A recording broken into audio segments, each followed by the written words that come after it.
Father, we want to thank you for life. We want to thank you for today. Thank you for the privilege to share and to learn in your presence today. Father, we commit every person that you've appointed to be part of this series today onto your throne of grace. We ask that you speak through your servants who you have specially selected to moderate and to speak into this session. Holy Spirit of the living God, we can commit every aspect of this meeting to you. We commit every participant to you. We ask that you take preeminence, direct our affairs, direct all that we do. And through today and through this program, let all glory return to you in the mighty name of Jesus. Amen. Amen. Let's take our national anthem.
Take the pledge. Pledge to Nigeria, my country, to be faithful, loyal, and honest, to serve Nigeria with all my strength, to defend her unity, and uphold her honor and glory. So help me, God. So, Pastor John, I'll take it over from here. Thank you, Joe. Thank you very much. Thank you. Thank you. I will share my screen. Thank you very much. I hope we can see my screen. My assignment this morning, as we continue with the September 2020 edition of the AMP online series, is to just to take a few minutes to talk about the AMP network, to give a context to the session today before we introduce our moderator for the session and hand over to her. The AMP network. The AMP network, it's actually a network of Christian leaders and professionals who are active in the marketplace, that are passionate about nation building and societal transformation.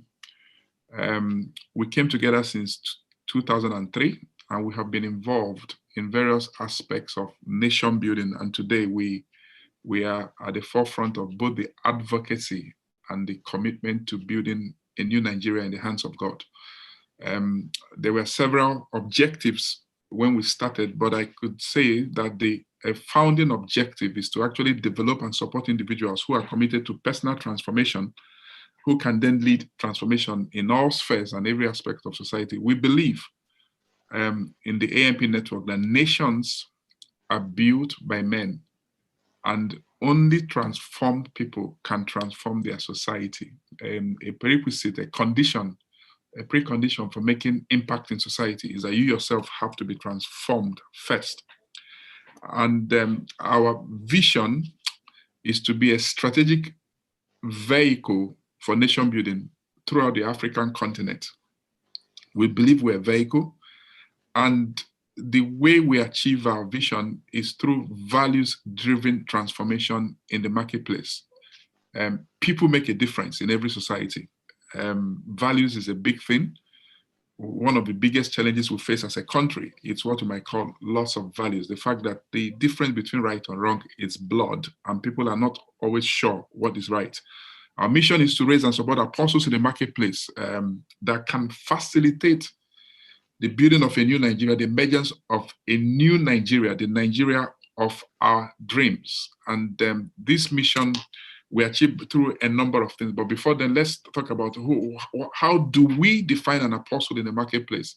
First and foremost, an apostle in the marketplace is an agent of change. It's a catalyst, somebody committed to making a lasting, positive impact in society. Just like catalysts are described in basic science, substances that initiate chemical reactions, but they're not consumed in the process. We believe that an apostle in the marketplace is able to make change happen, and the negative impact of society is not able to change them adversely. They exert pressure on society. We also define an apostle in the marketplace as a nation builder who, through their personal commitment to the principles of Christ, to their subscription to the values and the teachings of Christ, and the disciplined application of these same principles, can transform all spheres of society, particularly the sphere where they are planted in life, wherever they find themselves. We believe that a new Nigeria is possible.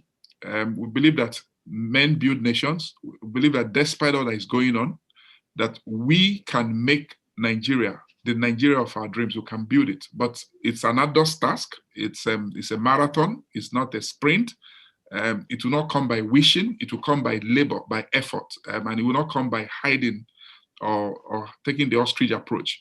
As a result of our belief in the birth of a new Nigeria, we are therefore a platform that seeks to empower individuals, first to identify their gifts, and secondly, to articulate their burdens, those issues that bother them, because we believe that those are pointers to the responsibility that God wants you to take over society. By the things that bother you is a clue. The things that bother you is a clue to what you're called to do.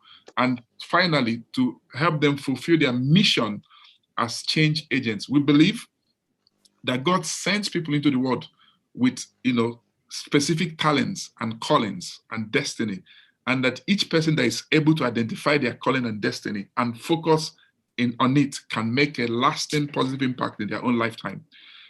How do we achieve this? We walk through a number of things. Today we have the series, the online series, and this online series provides a forum, for discipling marketplace Christians and the rest of society in particular. The lesson we learn from the example that Jesus gave us is that he ordained 12 that they might be with him, because you need to go through a personal process before you can become a person of impact. So we do not take lightly a person's preparation, before they launch out into any venture in life. And so the AMP series gives us an opportunity for us to go through the transformation of our mind and the necessary preparations necessary for that are a condition for making the desired impact. The other programs we have workshops, annual workshops. So we have it in Lagos, we have it in Abuja. The workshops are working sessions that highlight and try to bring together the work that is done, in the monthly series throughout the year. And this year we've had a number of series. We had a series about building sustainable businesses in March 2020, which was the direction of the network for 2020. But as a result of the pandemic, we had to make some, midstream adjustments. So we've had online series since the month of May, June, July, August, and this is the September series. And all those things we've been working through, trying to adjust ourselves. We spent 2 sessions on digital fitness. And today, you'll be hearing more about today, the emphasis for today.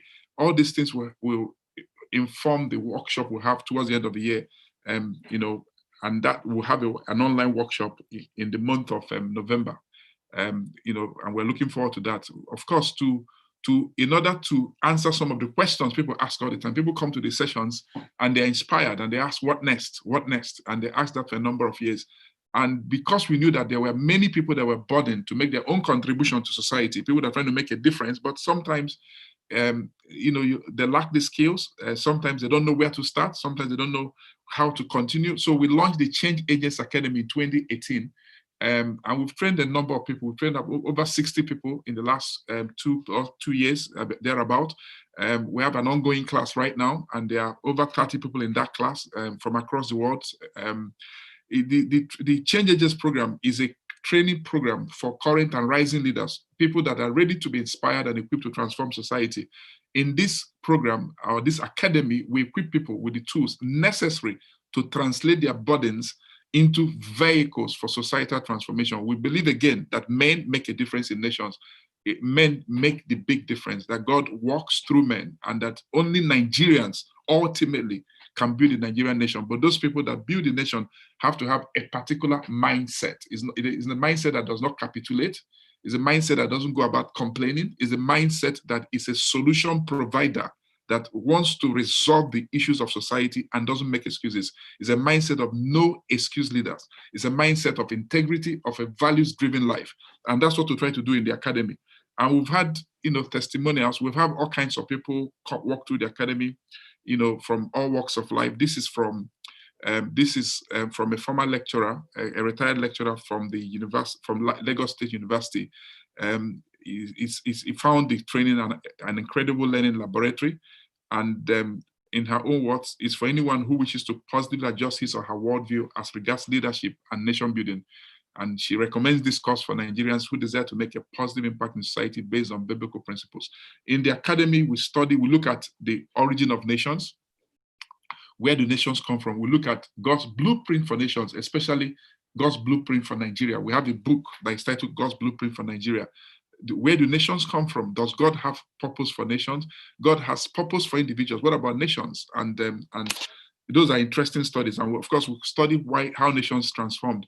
And then we have a program for people that are younger. The academy is for people, in a sense, who are a bit more experienced in life, who have spent a number of years in their various careers. For people in the early hours of their career, they could be younger than 25, but sometimes they fall out of this range. But this is, on the average, this is the range. People that are in the early hours of their career, maybe the first 3 to 5 years of their career in the marketplace. This program is to help them make a commitment to succeeding in corporate Nigeria, playing by godly principles, because we know that there's an enormous amount of pressure on people to compromise in corporate Nigeria. It may not be peculiar to Nigeria, but those are just societal factors. So this program has been going on since 2011. We've graduated, I'm sure, perhaps more than 150 people have passed through this program in the last several years. And if you fall in this category, you're interested in joining, a growing number of people, young people who want to make a big difference in Nigeria, this program, I'm sure, would add value to you. Registration is on for the Young Professionals Training Program. Right now, we already have the CA, ongoing. If you would like to be part of the next edition of this program, you can indicate in the poll when the polls are presented, and the Secretariat definitely will get back to you, and we'll go from there. Well, at this point, I would like to take a few minutes to introduce the session and our moderator.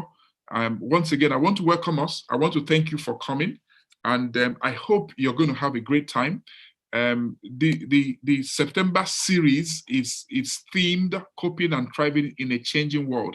All of us agree that we are living in interesting times, and that we need some thriving strategies. We need to be able to take advantage of opportunities so that we don't become victims. And so today, The session is focused on lessons from the family and the workplace.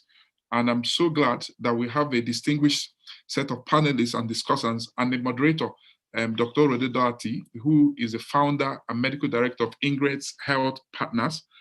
She'll be moderating the session today. We've talked about it. Orode is a trained medical doctor, a US board certified pediatrician and public health physician, and a primary health giver. We're so glad she's able to join us. She's also the founder of Africans Health Hospitals Foundation, which is established with the aim of significantly expanding access for children in Africa to quality special care at design-dedicated pediatric centers. She received her pediatric training at the Lagos University Teaching Hospital and Children's Hospital of Pittsburgh, where she was an award-winning pediatric resident and clinician. Like I've said, she's the founder and medical director of Ingrates Health Partners. Orode is also a fellow of the African Leadership Initiative West Africa, or Aspen Leadership Initiative West Africa, and is also an Aspen trained moderator. We laughed over that when we were preparing for this session, but I think she's not just moderating because of her linguistic skills. She's also moderating because she's been trained to do so. So I'm so glad that we have her today. Please join me, everybody, to welcome Dr. Orode as she guides us through this important session. And thank you for listening. God bless you. Thank you, Pastor John. And good morning, everyone. And once again, on behalf of the apostles in the marketplace, we'd like to thank you most sincerely for taking the time out of your precious Saturday morning to join us in what we hope will be a highly impactful webinar. So I'm joined this morning by individuals who represent widely varying points of view. We have gone through 2020, and one of the commonest used words, and people are describing it, whether it's in the news or it's among friends, is unprecedented. And I think unprecedented was a great word in the beginning that for many people indicated negative. But I think that as time has gone on and as human beings, we have developed this which we were given to use to rise up to occasions, and unprecedented is beginning to take on a new meaning. And so I hope that we're able to provide you all today with tools that will hopefully guide us as we go forward in this changing world of ours. I'm joined by a couple with children whose children will not be sitting in front of the screen today, but they are very much in the picture. A parent trainer and a family support advocate and a psychiatrist. And what they will be doing today is sharing with us how they and others fared and people's struggles and experiences since the onset of the pandemic and during the lockdown period, and the lessons that they have learned for the future in order to ensure people are coping and thriving in this changing world of ours. So without further ado, please allow me to introduce you to our first panelists, the James Ogbe family. Engineer and Mrs. James Ogbe have been married for 14 years. They are Christians, and they serve and worship at the Daystar Christian Center in Lagos. James is an engineer by profession. He runs an engineering services company, Peso Energy Services, and Shefumi, an educator, runs Cypress Hillside School, Lekki, a private Christian leadership-based school. They reside in Lagos with their 2 children. Shefumi and James, you are both welcome. Thank you for joining us. Thank you. Thank you, Dr. Orode. So our next panelists, Millennium Parenting radio presenter and esteemed keynote speaker, Nneka Ibukun Anyachebelu, is often referred to as Teacher Nneka.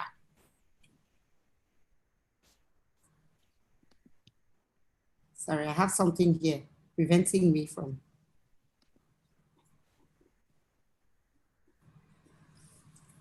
She is an ex-banker and the founder of Family Word Center, a facility promoting total wellness located in Lekki, Lagos, Nigeria. Teacher Nneka is a leader in spiritual parenting training. She's offered a variety of programs that have impacted over 500 families. She's also directed moral and spiritual mentoring programs for children between the ages of 4 and 18 years since 2005.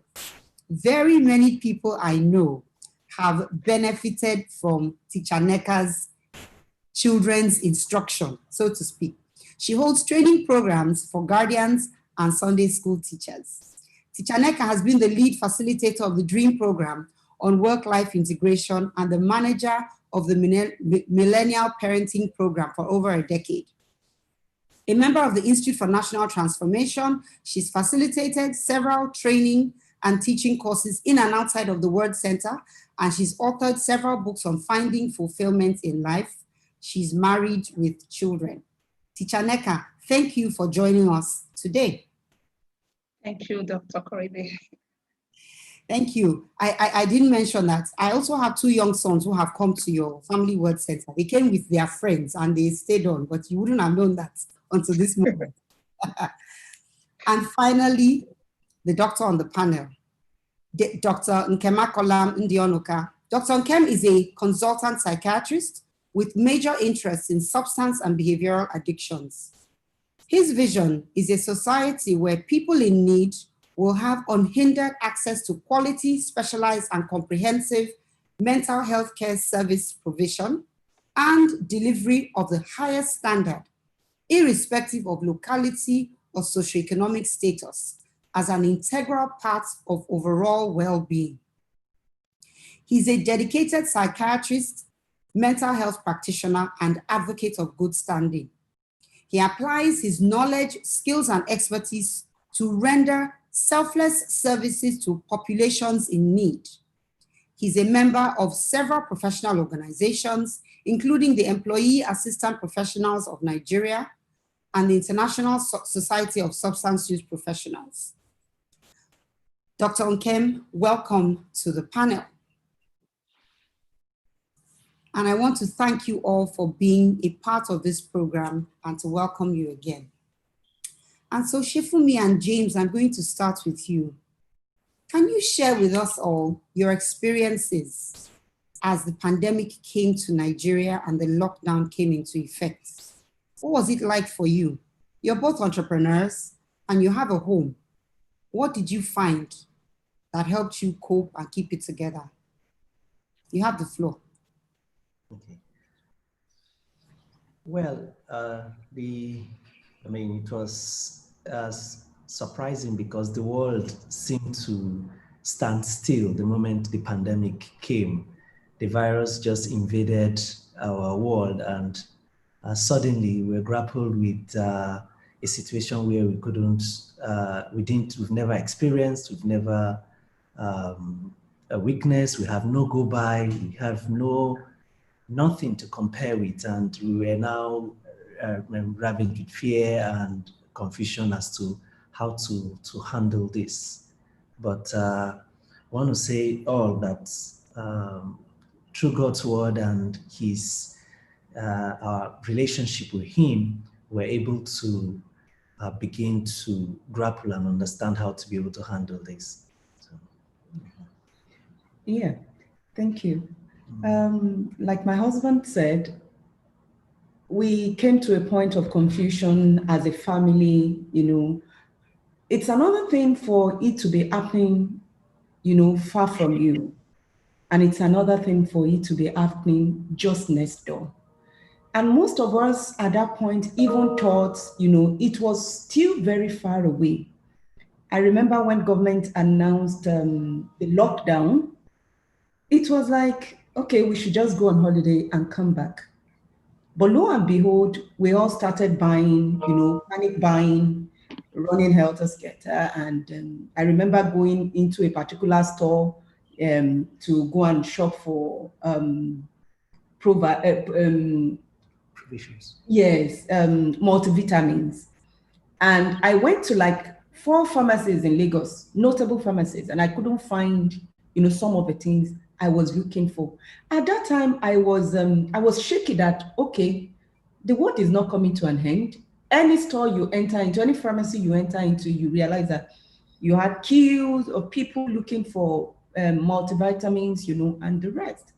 And the lockdown, threw us into a position of destabilization. And when government announced it, the lockdown, we are taught, okay, like holiday, midterm, we are back at home with families and we will be back, we will be out of it soon.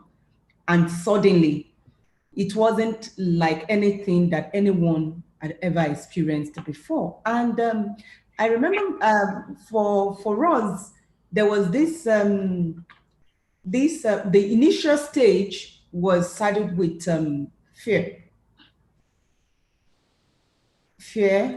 But at that point, we didn't even know what to expect, even with the fear, because you were still thinking it's far away from you. You didn't know that it's just next door. And you are just thinking, okay, what will happen? They said COVID is around. COVID started in China. COVID is in the US. COVID, people are dying in UK. And you're wondering that, okay, let's just look at what is going to happen. And lo and behold, you come in, and we came into a stage of like suspension. Is it actually real? Yes, we panicked, we bought things, in fear, we stopped the house, we came to a point, are we still living on this earth? Is it actually true? And you realize that, okay, the situation you are in is real. And when it began to come, closer to us, I think the reality began to dawn on us the more. I remember, our family, we can never remain the same, from the experience. The children can never remain the same. Number one, it has shifted them, to a place that they know that, they need God in situations, they need God, to live fully on this earth. Like, the announcement, the panic purchase, the fear of what will happen. We do not know what will come out of it, but we were obedient to the law. And suddenly we came into the commencement stage of the whole pandemic. How will it be? Nobody knew what to expect. We were glued to the news at this point. And that was more devastating, for our mental health. Devastating in the sense that I remember so many times I would come to the, to CNN, even in the middle of the night, just to look at, okay, I hope the number is reducing. And suddenly you just see the number going up. And the America we all know is an America that does not play with the health system. And suddenly America cannot help, itself to find, the right solution to this problem. I think for me, personally, that sent, a very, very, it disrupted my stability. At the time, I would just look at the news and I would be praying, God of heaven, just intervene in this matter. I remember the New York governor, giving analysis, he gave a lot of peace to my heart, because he was a man that was speaking of a lot of hope, in the situation, and was dealing with situation, giving accuracy of facts, to the situation. That alleviated, the fear and the panic, in our heart. But that didn't solve the problem, because we didn't know when the situation was going to end.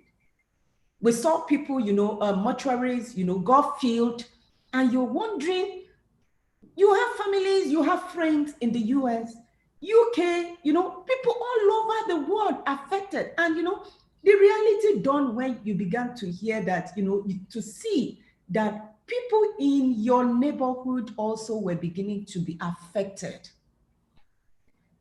You had thought, okay, this thing is far away. Yes, you are praying. But suddenly you hear of families going down and being taken to isolation center. And it's like, God, where are you in this matter? Where are you? Yes, we've anointed the doors. We keep prophesying. We keep speaking the word of God. But at that time, the foundation was shaking. The foundation of everything, we had were shaking. And all we relied on at this point was, God, you are the only one that can solve this problem. And I remember, the realization stage, yes, this thing is so true. For our family, I remember myself and my husband, you know, taking a walk through the night after our family devotion, you know. In the evening, we walk at least 7 kilometers in the evening, talking, you know, and that brought us, you know, to a point of great realization, you know, for our family. We talk, yes, there were moments, you know, we had argument, no, we disagreed, yes, we had arguments, yes, and we came to a point and realized, okay, yes, we had works, you know, to do on our hand. With the children, you know, were continue, they will ask you questions, especially our son, a teenager. We can run to run and say, Mommy, the number has increased, and we give you accurate figure. Within yesterday night and this morning, 500 additional people were dead. And at the time I told him, I said, you need to stop looking at the figures. I said, you need to stop looking at the figures. We need to start looking at God, you know, for the healing of America. And I remember one particular day I asked him, you know, he asked me, he said, are we going to be able to enter America again? I said, that's the more reason you will have to pray for America. God should have mercy on America. It wasn't like anything that we've ever had, you know, before. The airplane state, man can't help. We got to that point and realized nobody in the whole world can help, because even the greatest people were shot, you know, behind the doors in their home, looking at the TV, you know, waiting on the same God. You know, a lot of people, I also believe that a lot of people came from the point of, is there God? To a point, you know, when they began to see the reality that my money cannot save me. My status cannot save me. My friends cannot save me. And they turn to God, you know, secretly, you know, that, okay, God, I think I want to believe you are the only one that can save the world. It happened to us, even though we have relationship with God. It happened to us, you know. And finally, we came to a point of resting in the Lord, the resting place. And I think that was the sweetest place, you know, for us as a family.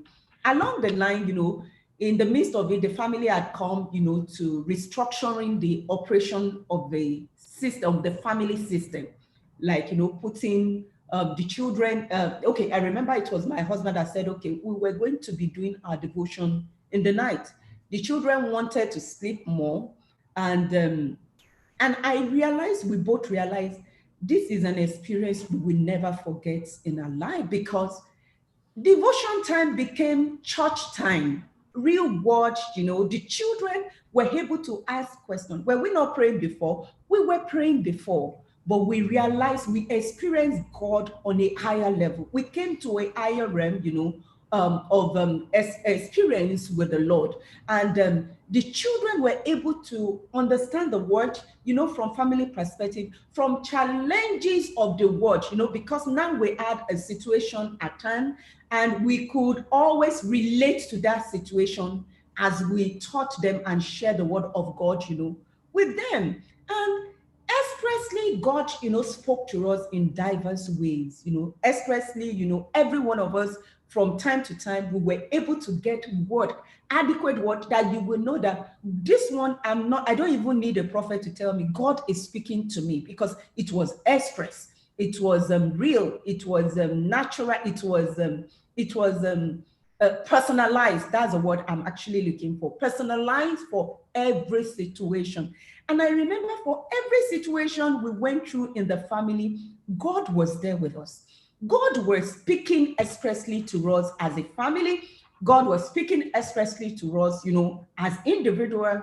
God was speaking to he was speaking to the children, and the children also were bringing the word of comfort, you know, in situations, you know, to every member of the family. Yes, we had better time of bonding. We had better time of relating. We have, you know, we played more. I think it got to a stage, I played with my children in a way I have never played with them in my life. I felt the child in me came out. You know, I remember a particular day I was actually running after our daughter around the house. You might be wondering, but you play with your children. Yes, I love children and I work with children. I play with children. But this was on another level. And I think that gave that girl another level of connection to me that, you know, we have been building on. Yes. over time, we also realized, that there were a lot of things, in relating with our children, a lot of things that we were discovering, that we realized, no, some things that we maybe attitudinal that we were working on before, that we realized, no, this time, we don't even know how long we're going to stay. So it's better we utilize this time very well. Thank God our parenting discipline style is always in unity. So it was difficult for anybody to any of the children to break through us and get on one person's side, against this discipline. We did it together. So when we noticed something with a particular child, we came together, we spoke about it, either not in a structured way. It doesn't have to be a structured way rather. We spoke about them and we went into action. And, there were times, that we had to, I will have to ask my husband, okay, this is what I am going to do.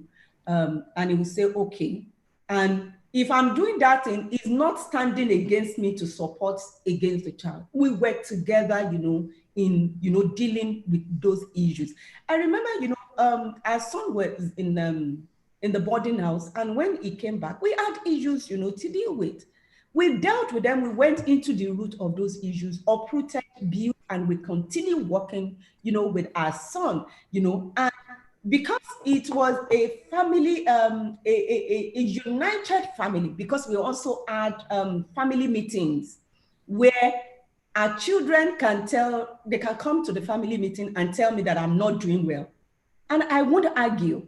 I will tell them the reason why I'm doing what I am doing. And if it's not as it should be, I will tell them, okay, I'm accepting your perspective. We will look at it.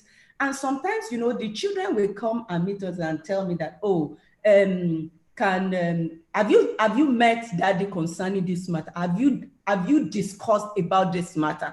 And we tell them, oh no, we will come back, on that issue. We'll come back, on that issue. I think for me and my family, COVID gave us a platform we wouldn't have gotten in our old time of living on earth to be together. Yes, we had honeymoon, but the time, we have never gotten this kind of time to be together as a family. I know my children more. Yes, we were always together, we were always united, but now it's on another level. Communication has gone to another level. If I want to talk, about, the areas, it really affected, it has affected our faith in the Lord. Because particularly excited about the family devotion, structure that has come to place, the spiritual disciplines, we are put in place, for our children. I remember particularly the children, initially they will fast to a particular time, but now my husband said, no, everyone will have to fast till the closing time. And now, even till today, if today is a fasting day, the children I will be the one asking, oh, so what is our prayer focus? You remember tomorrow, you remember today is our prayer, and the rest. And we have come to a point to even encourage them that even when you leave this house to anywhere in the world, you don't have to compromise this, because this has become like a value, like a spiritual value to us that we are all, benefiting, from. I remember, I mentioned the issue of, we have spiritual routines in the family now that, have been able to advance the family in the right, direction. The children, on the angle of the children, we had more time to talk with them. I had more time to hear them. Before pandemic, there were a lot of shoutings and corrections, but now they can come, even though we're discussing before, and say, okay, mommy, can we discuss, excuse you to a place, daddy, can we discuss, this is what, and we'll tell them, oh, this is this, and this is what our view is about it. We took decisions to alter, directions, we were taking in relation, to building our children in particular area. We saw that, okay, if we continue in this direction, no, we might not, it might not be profitable to us over time. We took decisions, during this pandemic to alter that direction And we were glad that we were able to settle, you know, out of those directions to finding a place. And within a place of an eye, we can evidently see that we took the right decision, you know, after, you know, pandemic. Both of us are business, are entrepreneurs. We both own, we both represent the family in different arms of our businesses. We discover new ways of running our businesses. Business isn't the same again. My husband travels a lot, but now he has come to a point of realization that, oh no, we can achieve more by even being in the same place, you know, with the family. He has more time for the family. During the pandemic, I remember he became a barber. He was the one barbing the son and barbing himself. He was even the one doing laundry for the family. Or everything, you just wash your own and put in the laundry. He will iron, and he was so dedicated to it, you know, and I applaud him on this program for that anyway. And God helped us. We were also able to fulfill our obligations to all our employees. You know, it was a difficult time for businesses. It was a very difficult time. A lot of businesses, you know, were shut down. But on our own, yes, we can't say it was a rosy one, because yes, you were having income and suddenly those incomes were not coming, and suddenly, you know, you are taken from what, you know, is in store, and you are not even sure of when the event, you know, that brought you into the situation will end. And at that time, it got to a point I started asking the Lord, God, you need to help us. Do not put us to shame. Because you just realize if it continues, how do you work? How do you support? A lot of people are dependent on you, and you don't even want to jeopardize, you know, their interest. Yes, a lot of people cut on salaries, but we didn't have to do that because God was faithful and God was there for us. And, you know, on the part of marriage, we have more investment into our marital bank now. There were things we didn't understand, even though we've been married for 14 years, we had known ourselves for about 20 years. And the pandemic, the time of working together, the time of talking together, we can communicate more, you know, on a deeper level. You know, we'll discover, you know, because of business, there were some things, you know, that were not spoken about that came to light. We went into the roots of those matters, you know, and got them out, and we were better for it. You know, we assessed our relationships, you know, across the board. The relationships that were not profitable, we realized that no, they will have to go. And all, you know, that are not profitable relationships to us, we uprooted them, you know, out of our way stylishly. We didn't compromise, you know, on those areas. We are able to assess, you know, and assess more profitable relationship that will benefit, you know, our life for the journey God, you know, has given to us. We understood things, you know, how to achieve things better now for our relationship, for our family. And we also understood that, see, family is an important and integral part of every human being. When pandemic came, everyone went back to their families. Businesses, they couldn't access business. That's just to tell us businesses are secondary. If anything happens to you today, I think it's just a clear definition of how important families are to humanity. If anything happens to you today, your family will be there. God first, your family will come, you know, on board because you have been a part, you know, of them.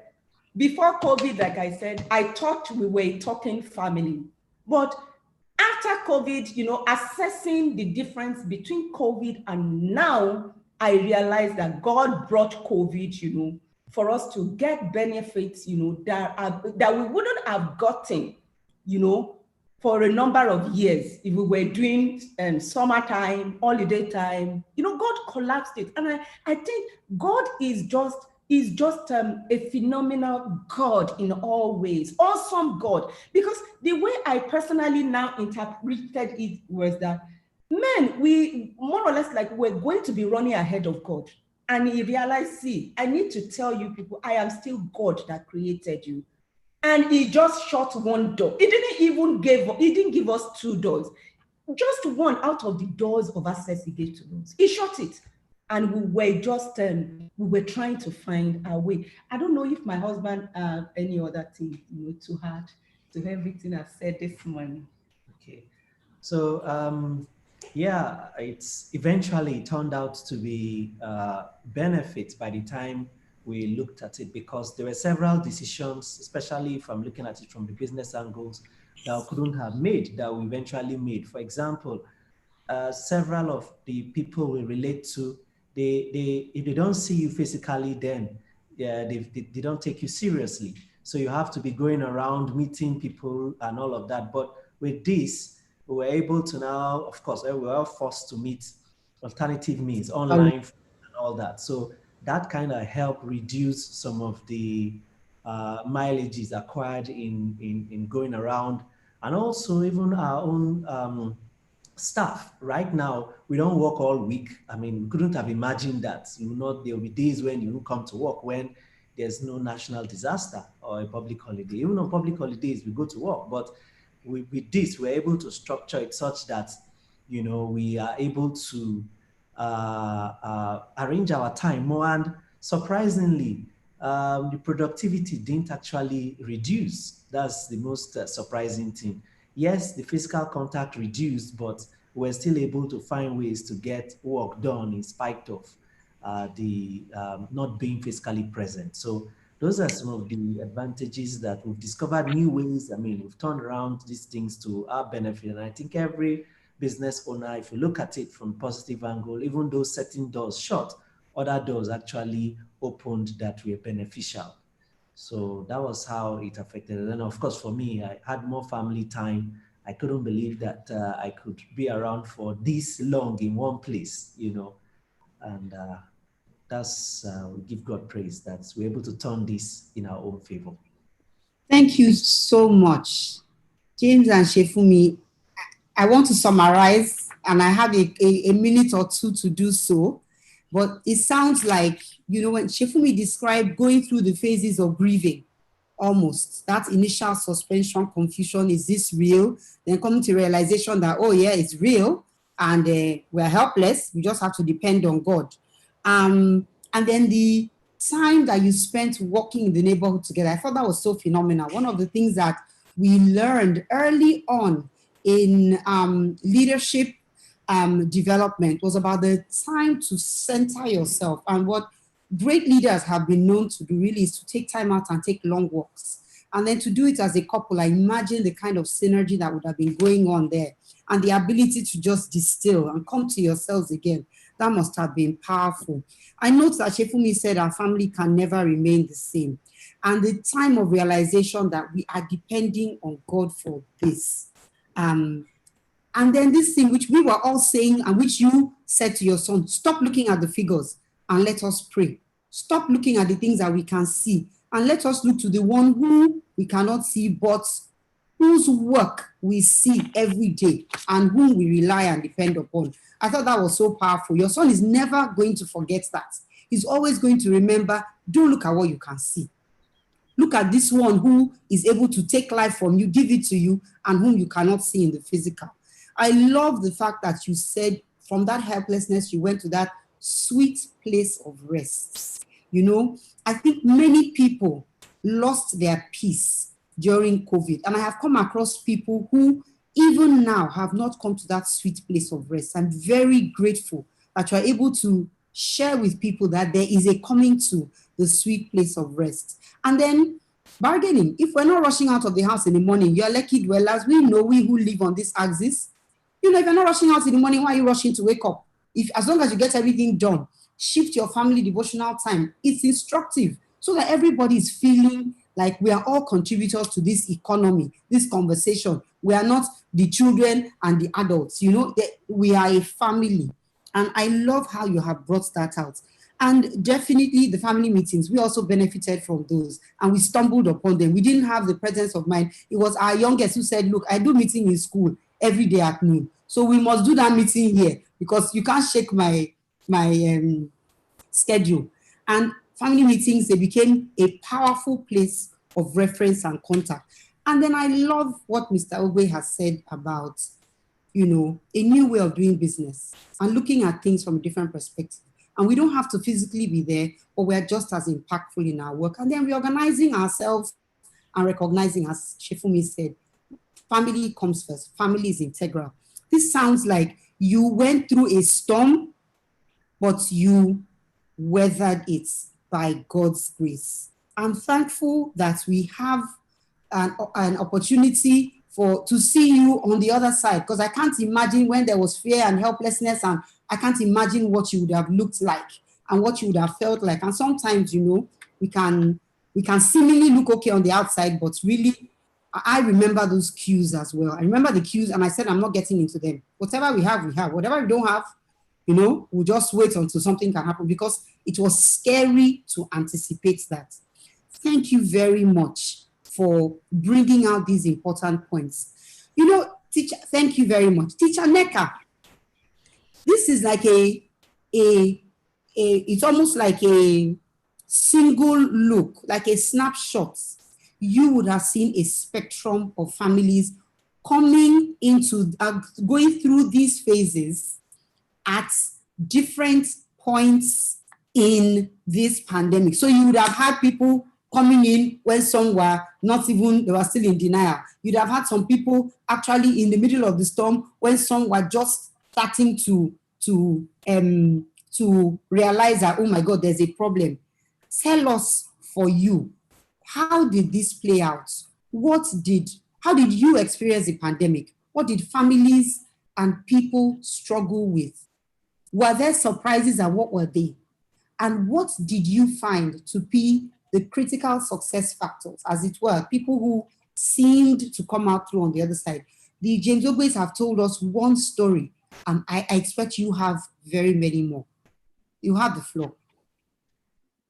Thank you very much, Dr. Oribe. And I want to say thank you to everybody here and to the Ogbes. They made it a bit easier for me because of the landing and what parents, families went through.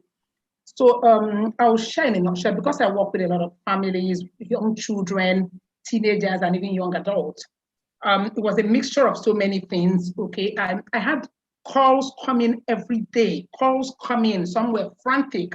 Some were parents that had their children living abroad. And because of the way the pandemic happened, they couldn't get across to the children. There was a lot of confusion. But I put it all together. These were the things that actually I want to share, like my take from it. Now, so many parents got to the realization that one of the facts was that there was a spiritual awakening for parents. They realized that they had minimal deposits in the lives of their children.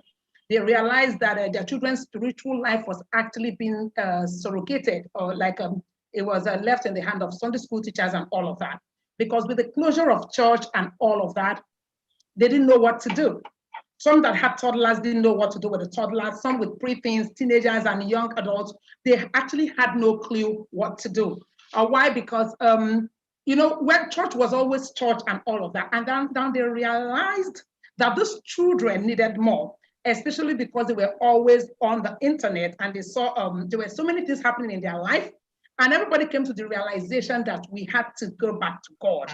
But so many parents didn't know how to do this. And then so many parents, especially those who had children abroad, there was this fear. The children kept calling. We're afraid, we don't know what to do. And then, you know, with so many of them living abroad, the signs were there. I remember a parent saying she sent a message to the daughter, and the daughter said, Mom, I know we're all Christians, but we're not talking about Christianity here. We're talking about real life issues. Let's say it the way it is, you know. So, and another parent, so for her, she called and said, oh, this girl knew God so much. How come she sounded like this? I said, no, where they live in is a place where figures and things work. And then they have to get to that point where on their own, this is where they have to ride on their own faith, not on your faith as a parent, okay?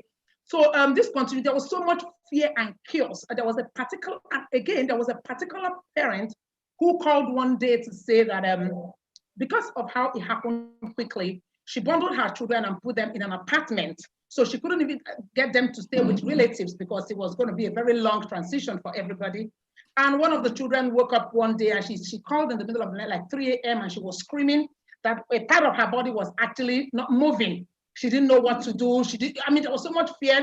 I remember the parents calling, and then she was there with her other younger sibling. It was just two of them, But because they were already very much prepared, the mother just said to the other one, the younger one, now get anointing oil, get water, get salt, do this. It was like magic, And then they were all working like robots. It was like a robotic movement. And then by the time she was done, she said to her, anoint your sister, do this and that. And then they were kept praying. They were praying in Nigeria. She said they prayed all through. By around 6-ish, the girl woke up and said everything was okay. But the fear was, they didn't know if it was COVID. She said she was afraid, what if it was COVID? That means the other sister already got it. Here she was in the middle of, there was so much fear. So what that did for us was our parents also, then some other parents were complaining that they didn't know what to do with their children. That their children were now, they can never be left alone on their own. And here they were with parents in the US who were so engaged in their own challenges that they could not raise their children, if you know what I mean, because they had issues. So what they did was give the children just a little home space, just live in this corner, but there was no spiritual attachment, there was a disconnection. So parents came to the realization that their children didn't know what to do with how to hold on their spirituality if they stayed alone. They didn't know how to pray, they didn't know how to wait on God, they didn't know how to fast, and they were not prepared. So, and then so many parents were also calling that, Chaneka, now there's Zoom prayer Sunday school classes. But the children were distracted during the Zoom. They'll be in Zoom and they'll be walking around throughout the whole time. And for the parents, they were like confused. How can't you sit through and listen? And some parents came to the realization that their children were not getting anything. And some children said to them, from the feedback I got, that actually that they never connected with their teachers in church and that they never actually liked church. And the whole essence was the parents came to the full realization that some of the children have been going to church, but they were never present in church. And what does that say? Because I also worked with a lot of children in the course of this COVID, that what fed you cannot feed your child. Some children go to church because the parents insist they have to go to this church because that is family traditional church, but the children were always not connected. They only sat there. Let it not be that I'm not in church, but they never connected, okay? So making it now for them to listen over Zoom when they couldn't concentrate physically was a problem. So there was a spiritual gap that the children didn't have. And with Zoom and with constant time on the internet, the parents had to realize that something had to be done. So what we did now was that we started something called, because of the calls that were coming in, parents didn't know what to do with the children. We started something called Home Churching, how to become your child's pastor. And hundreds and hundreds of parents joined in during COVID. Every month, we had it twice a week. So hundreds of parents were coming because they were confused. They didn't know what to do. They didn't know the spiritual practices to actually imbibe in. Parents that had family Bible study said now they understood that their family Bible study was just routine now. There was nothing strong about it, and the children weren't getting anything. Some didn't have family Bible study at all. So we said, now you have to turn your home into a spiritual hub. Now we understand that church is not just church. The home front is actually the church. And then some parents who shouldn't live abroad started something that we call Zoom, okay? Zoom, working with parents online. Every week, they have to sign on and meet and have strong family devotion. So what we also introduced to parents to make it easier was something called, after the Home Churching training, and gratefully to the glory of God, we're having the last one next weekend. For parents, please, I'll really, any parent that wants to actually become their child's pastor, and not just that, because COVID just happened, something worse can happen. We're having one next weekend on Friday and Saturday, the links will be shared for you to join. Parents need to know how to pastor their children so that with or without church, your home becomes a spiritual hub. Things to do with the teenagers, how to engage them spiritually, especially now that we live in an online world. And we called it Working with God Online. Parents had to be taught, and so many parents started it. In case you don't have it, I think it's something I highly recommend, how to work with children, how to work as a family, how to work with God online. And that included now going on YouTube, creating a spiritual community online that your family will be used to. Because the truth is that they all now live online. So you have to create a family community for them online, spiritual online community. So working with God included, you go on YouTube, the families will sit, listen to a sermon together, and then dissect it. Some of the families, we have to introduce sites and people that the children love listening to. Like I said again, what fed you might not feed your children. Some of the parents agreed that they sat down and listened to some of the pastors that their children said they were connected to. And they were like, oh, I didn't know they were such young, charismatic pastors that had real word, okay? So the important is not whether your child is feeding from where you fed. The important is that there's something feeding your child. And parents were not even open to this because parents were not also very savvy, okay? So parents understood it. They started working with their children online, and so many kinds of things were also introduced, like the gadget fast. So many parents were complaining that their children were continually online. And that was why we introduced, I mean, we've been running this in the Family World Center for years, but we had to introduce it to so many parents. There's something called online. In this generation, food fast is no longer relevant. This generation, gadget fast is stronger than food fast because they'll rather not eat, but don't tell them to stay away from their gadget. So we said, introduce it to your family, where once a week, everybody has to be off gadget for at least 6 hours. And because you need sanity, you need a retreat, spiritual retreat from the gadget world. And so many parents started it, and some of them said initially they thought, I mean, this cannot even be possible. But they realized for you to tell the children to go on gadget fast, the parents had to go on the gadget fast on their own. So while they were now doing this, it was something new. And so many parents said that this is going to be a routine in their life, that everybody has a gadget fast. And so if you don't also have this, but we're not talking about what happened, we're talking about the way forward. Once a week, pick a day of the month for any of the children, the day that will be their gadget fast. Something else that we also found out that we introduced was that we introduced the spiritual, I'm going to share the slide, online value statement. So many parents now realize that they were always online. The children were always online. Everything happened online. So it was like, what is this word? And they complained and complained. And bottom line was we now introduce parents and families to family spiritual online statement. Just like we have our online, every family has their traditional statement, family statement, an online traditional statement where everybody, you speak as a family, you agree what are the things you have to do online, what are your online practices, and then every member of the family had to sign. You have to sign to agree that this is exactly what I'm going to do. Now, what this did for families was, it was phenomenal. I mean, your family online statement is different from mine because we operate differently. But what it did was that the children were no longer vulnerable to the online world that they are now fully living in. So even if a child wanted to do anything that wasn't right, or like did not fall in line with the family values, they knew they were doing something, breaking the law, instead of not just being vulnerable, okay? So that was something that the pandemic did for so many families after we introduced, and so many families did that. And then we said, go a step further. Now make each child to have an online personal value statement that they have to sign, and you have to sign. Because the truth is that after the pandemic, COVID brought a lot.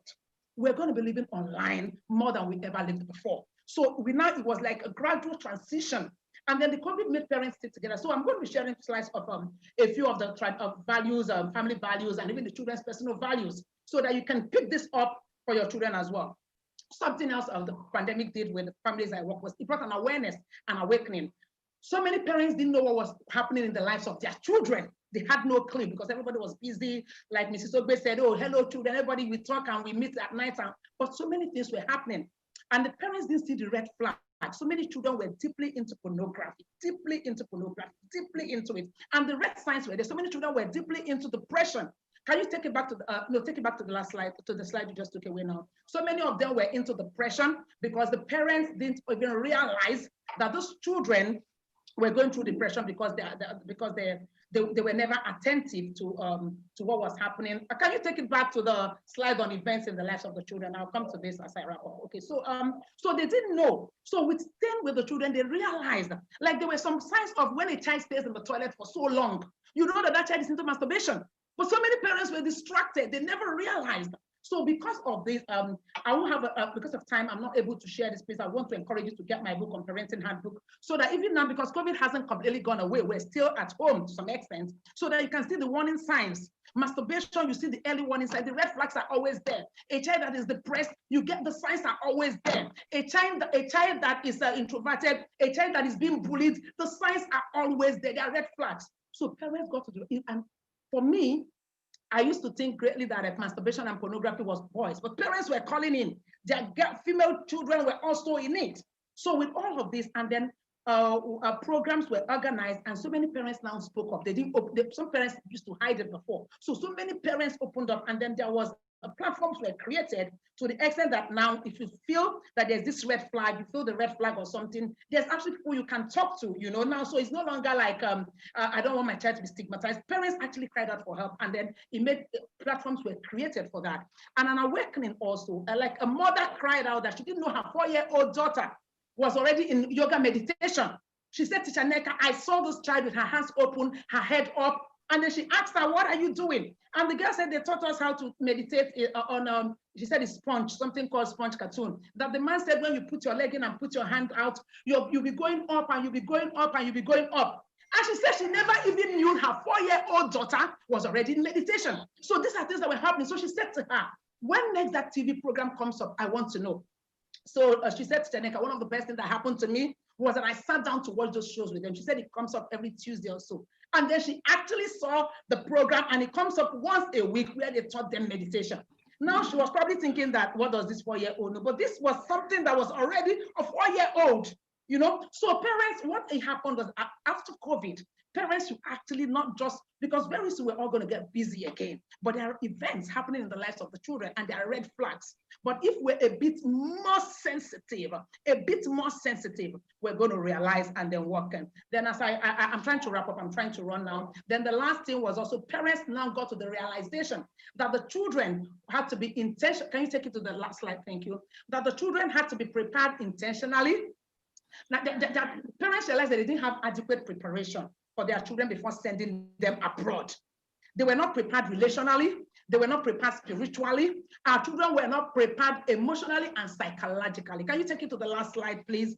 So they realized this, and they were not adequately prepared. What so many parents found out was that children were academically prepared. They were academically prepared, but psychologically, no. Relationally, spiritually, no. Especially those that went abroad. Because with COVID, they had to put them in people's houses. Some were uncles, some were aunties, some were family friends. And our children, because they are so used to being entitled, they went in there and wanted to live as if it was their own homes. They didn't know how to be relational. They were not streetwise. They were not domestically. Can you take it back to that other slide? Don't bother with this one, but take it back to that slide. So the children didn't know how to be relational to the families, okay, that were accommodating them. And then there was so much trouble. Take it back to the Mr. Joe, take it back to the slide about preparing the children, because that is a very strong, that was a very strong one for me. Please take it back again. No, take it back again. Yes, thank you. So the children were not psychologically prepared that, look, you're going to receive a Cinderella treatment someday in life. So many of our Nigerian children whose parents were very rich had Cinderella treatment. They were treated like orphans, and they just could not manage it, and they went into depression. So they should be prepared that there is another life, that anything could happen. So that was what parents took away. They were not relationally prepared. So many of them, they have nannies around in Nigeria, and then from here they go to school abroad. This was you living in people's house in the US where they did things on their own.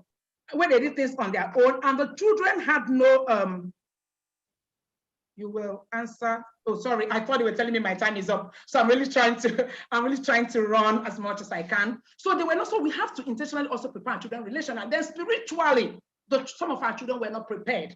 They didn't know how to have a quiet time. They didn't know how to fast. They didn't know how to journal. They didn't even know how to hear God in the midst of this. So they didn't even know how to like what I'm saying, when you prepare them before they leave, like the family I talked about, this particular family she had, let me use the word, cooked her children spiritually before they left. So when the children were not prepared, when something like this happened, it became really a challenge. So that is one thing that parents will have to now intentionally work on. So way forward, how do we, because I'm trying to rush because of time, how do parents, because it's not enough to- Nneka, you have 6 minutes.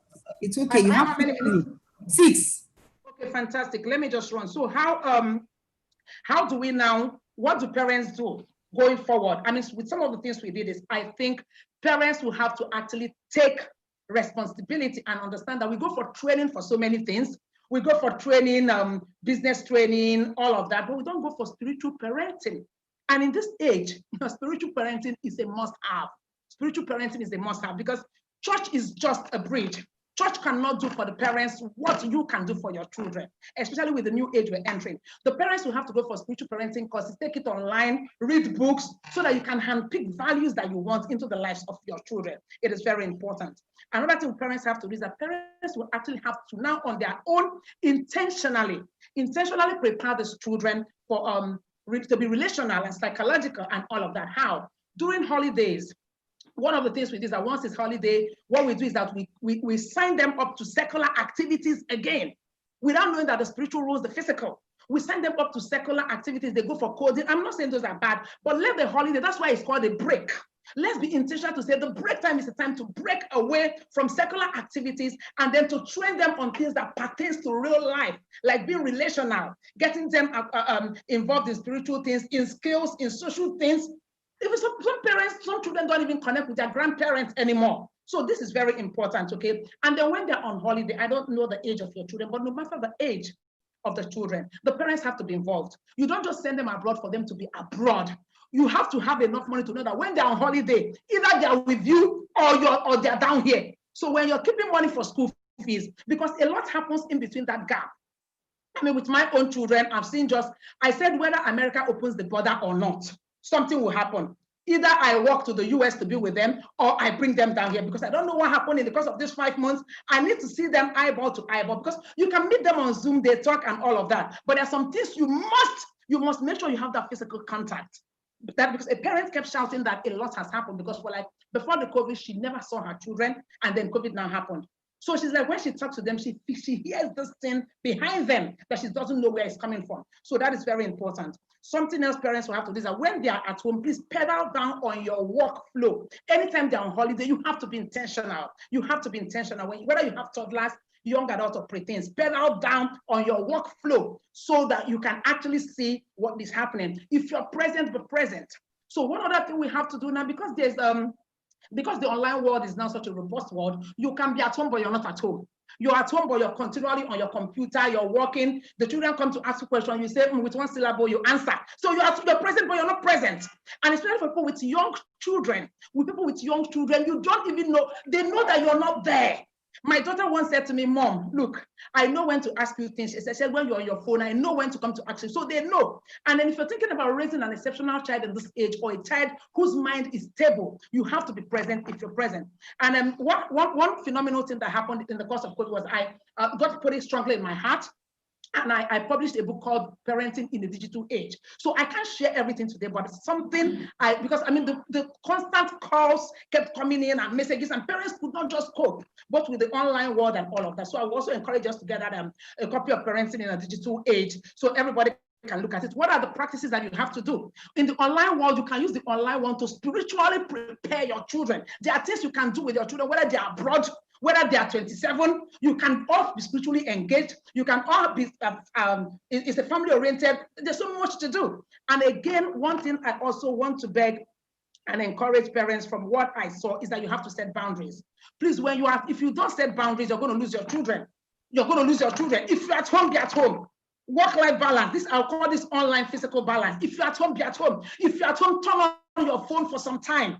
After a while, your children are going to get away from the home and you will never have them again. If you're at home, be at home. You don't be at home and you're on the phone. When you're there, you're just here. You're not with them. So if you're at home, be at home. Set boundaries.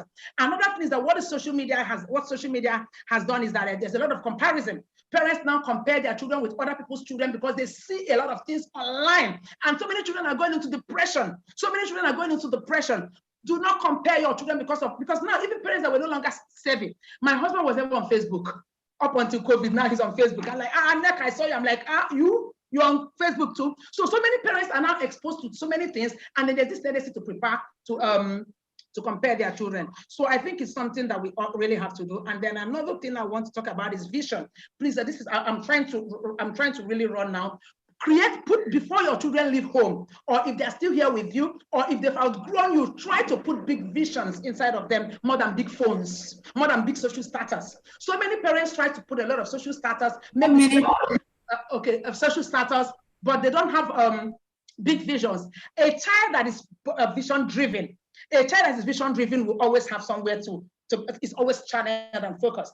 I remember a mother telling me that every day she was online, looking for, she was online every day looking for an evacuation flight. She said, my son cannot be alone. He doesn't know what to do with himself. Then another parent whose children were already prepared with vision, the children went online and were doing online courses on their own and doing different things. So it is very important that you put big vision inside of your children, instead of big social status like phone and all of that, because it is only in times like this, because you put a vision in them, with or without you on their own, where something like this happens, because their mind is wired to look for greatness, they will find it. So as I wrap up, I'm just trying to rush. There's so much to share. Get a copy of my book, Parenting in the Digital World, to help you understand how the digital world is phenomenal. The world is not coming to an end, it's just evolving. It will help you with what to do with the children online, right? And these spiritual practices. And then a copy of the Parenting Handbook will help you with how to, red flags for pornography, red flag for depression, red flag for bullying. And then we have the 2-day free training for parents on how to home church, just like homeschooling, how to become your child's pastor, turn your home into a spiritual hub, because COVID just happened, another might happen. And then we have programs for young children. It's called God Finishing School and Children Bible School. We have it for, it is the God Finishing School for ages 11 to 19, where we come to teach them spiritual literacy. Our children need to know God and know God one-on-one. I'm talking about being filled with the Spirit, not just religion. I realized this because so many children were joining visually from all over the world. So many of them went to church, but they said they never heard about the Holy Spirit. And I wonder, like Paul, what then have you been doing? So we have to be very intentional to prepare our children for the next season of life, for the time that we can see and the time that we cannot see. I tried to rush this, but I believe that God will give us the grace. And I hope you did get something out. Thank you, Aneka. Thank you so much. This was powerful. So Teacher Neka took us through. First of all, I'm going to just quickly announce there is a poll. If you would please fill the poll, even as we go through, I'm going to summarize and have you please kindly fill the poll that is on your screen right now. Kindly, for all the participants, please complete the poll. I'm going to quickly summarize what Teacher Neka said. She told us so many things.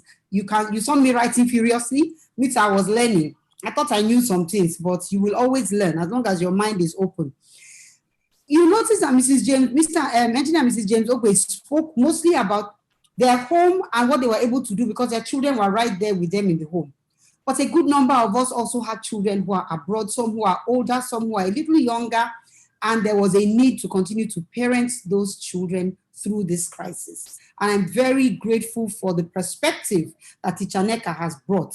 People didn't know what to do with their children, even those who had them with them. They didn't necessarily know what to do. Some of us, of course, are essential workers and had to continue to work, but there was a need to create boundaries. She talked about parents being engaged in their own issues and therefore not being able to address the issues that children were facing. Children didn't know how to engage on their own spiritually.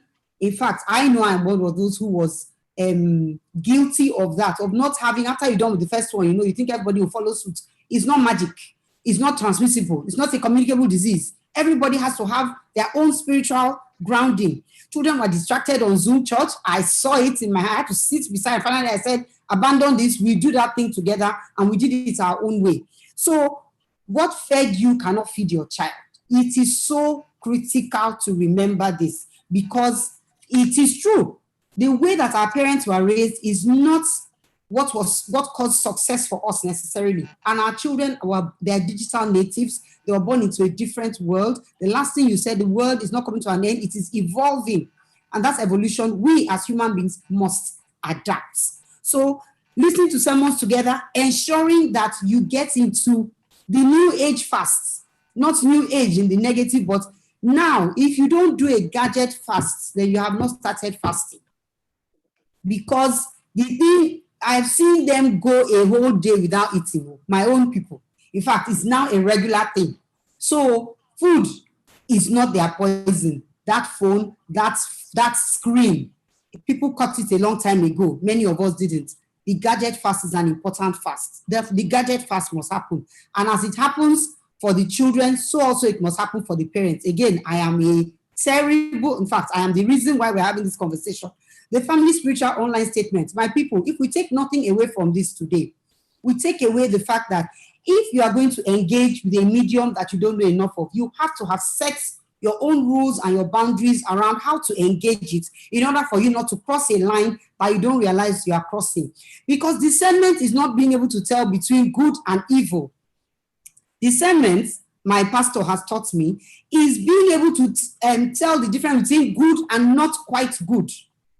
And if you don't have that understanding and have that pact already, then as Teacher Neka has told us, children can go astray. And it's not like we are sitting with them, watching this computer with them. So we don't know when they are crossing those boundaries, if we have not created those boundaries for them, and ourselves being bound by those boundaries. Because an unjust law is a law that imposes something on people and does not impose it on the creator of the law. All of us together must be subject to those laws. If we ask our children to abide by certain rules, we must be disciplined enough to abide by those rules. Otherwise, that thing of do as I say and not as I do, that's in the past. These people can see through you now.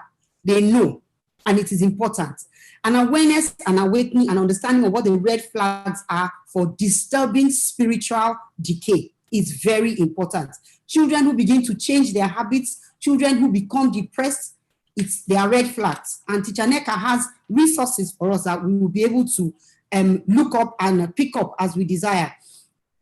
She made a very important point about children being academically prepared, but not being relationally, spiritually, and psychologically prepared. We faced it too. So I know that this is real life.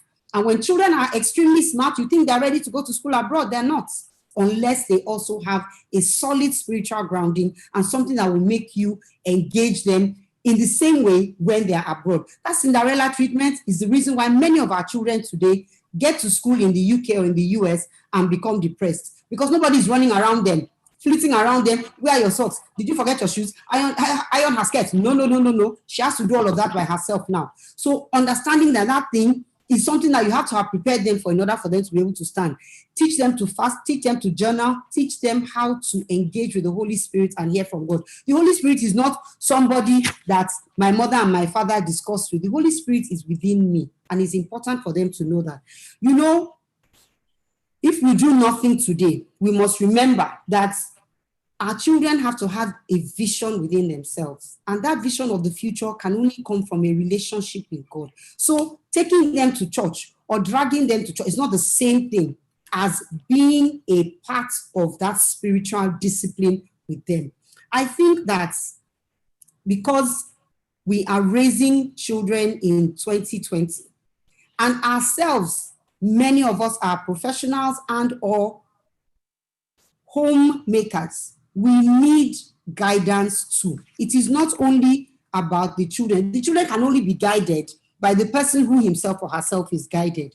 In setting boundaries for ourselves, in ensuring that we are able to do the things that our children need to do, we can see that it was not only children who are not faring well. Adults too are not faring well.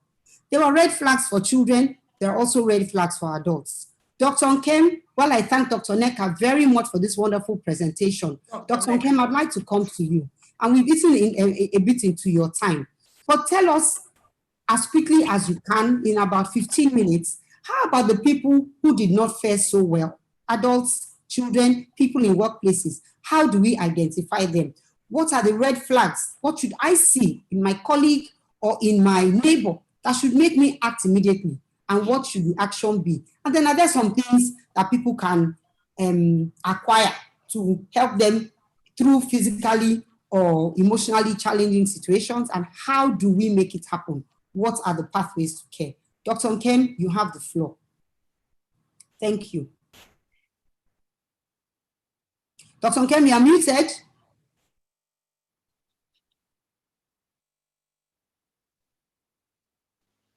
Yeah, thank you, Dr. Rede, and the other members of the panel and the participants in this interesting conversation we're having this morning. I really appreciate the first speakers, the Rede family and Teacher Neka. I think they've done great. They've made the job also look very easy for us, because those of us in the mental health provision, it was a time that we are not really prepared for, but when it came, then we have to be part of the whole system. Looking at COVID-19 as an entity, I mean, everybody was taken unawares. As already said initially, it was unprecedented. Because it was unprecedented because even the pre-pandemic status of mental health was not very buoyant. Many people didn't know. We're talking about red flags. Many people didn't know when they even had a mental illness. If somebody knew he had mental illness, another thing is even, how do I assess care? How do I go to the hospitals? And of course, what would my neighbors say? So you find out that people, even those who had mental illnesses, could not even go to access services. Then, of course, we know that pre-COVID also, that that's just statistics about the millions people who have mental illnesses, especially in the third world like ours, where there are no professionals. So most of them just have to do with whatever they had. But then as COVID came, the impact on mental health was very evident, because it was evident because there was this consensus among scholars, among psychiatrists, who quickly came together to do some studies and publish some great papers about the prevalence, about the symptoms, about the impact on the implications of COVID or mental health on COVID-19. And these papers were amazing. And of course, they established also how to take care of some of these people, even those who did not come with any symptoms initially, because we were told that COVID-19, most of them are symptomatic, but that is the physical symptoms. When it comes for psychological symptoms, they were there, and we could see some of those symptoms as early as anxiety. Anxiety, people became very anxious. Even the worried words, everybody was worried. What is going to be the next thing? Who is going to be the next person? Who is going to look after me when I get sick? Or how am I going to stay in the isolation home? So these things came to do a lot of thinking. And of course, people started getting depressed. I mean, somebody who used to go to work every morning, for us, work is a protective factor. In the morning, you get out of your house, you go to work, you come back in the evening, you seem to be doing something. But out of a sudden, everybody got locked down in the house. Now you don't go to work, now you don't go anywhere, and you stay at home and you manage things you have not even seen before. So that became depressive, especially again, when you don't have money even to buy the basic things that family needed. So it becomes a very big problem for you, even as a family person. Yes, but as it may, a lot of people, the problem with the COVID that it affected almost everybody in the society because nobody was exempted.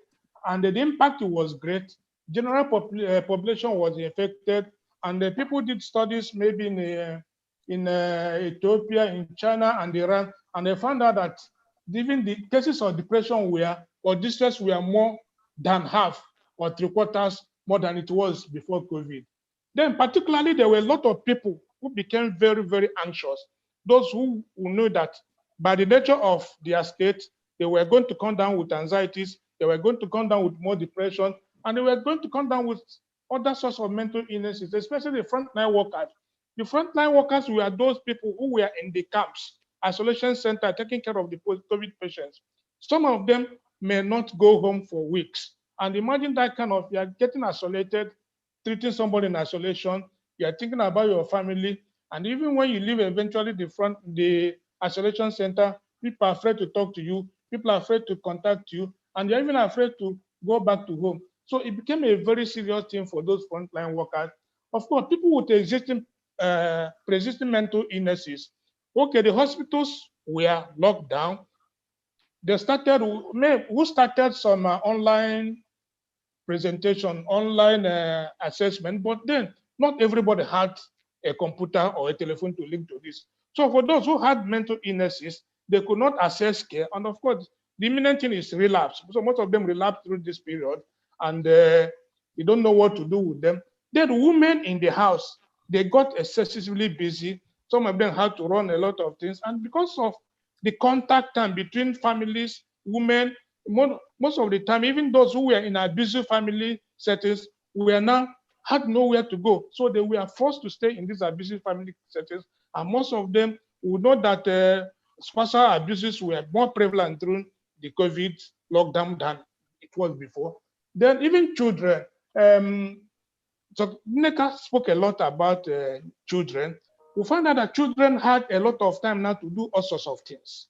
Even those abroad, I work in a facility where most of our patients, our clients are young people, and most of them live abroad, and most of them do drugs. But because this COVID lockdown came up, I think many of them, I know a family that had to travel under the lockdown to Ghana to bring up a child because the child was seen on the street doing drugs. And somebody called the family, and the family never cared.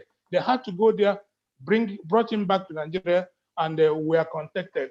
So the adolescents, excessive indulgences in substance use, excessive alcohol use, gaming, pornography, as Teacher Nneka has already said, these were some of the things that came up during this time. And of course, you have other people who are who are not well formed.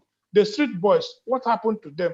The raw sleepers in Oshodi or any other under bridge, what happened to them? So they were left, and crime increased. I remember driving through Oshodi one of the nights, and all of them were like running out. What do you have for? What do you have for?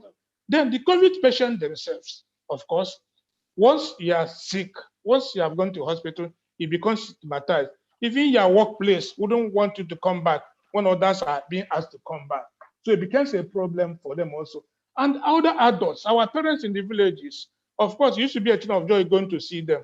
But the isolation laws that you don't have to even go to visit the other people. I knew a family that even the grandchildren used to come and they only watch them through the cars. And for them, this was depressing. And I spoke with one of them and said, wow, that is how I see my grandchildren now, and this and that.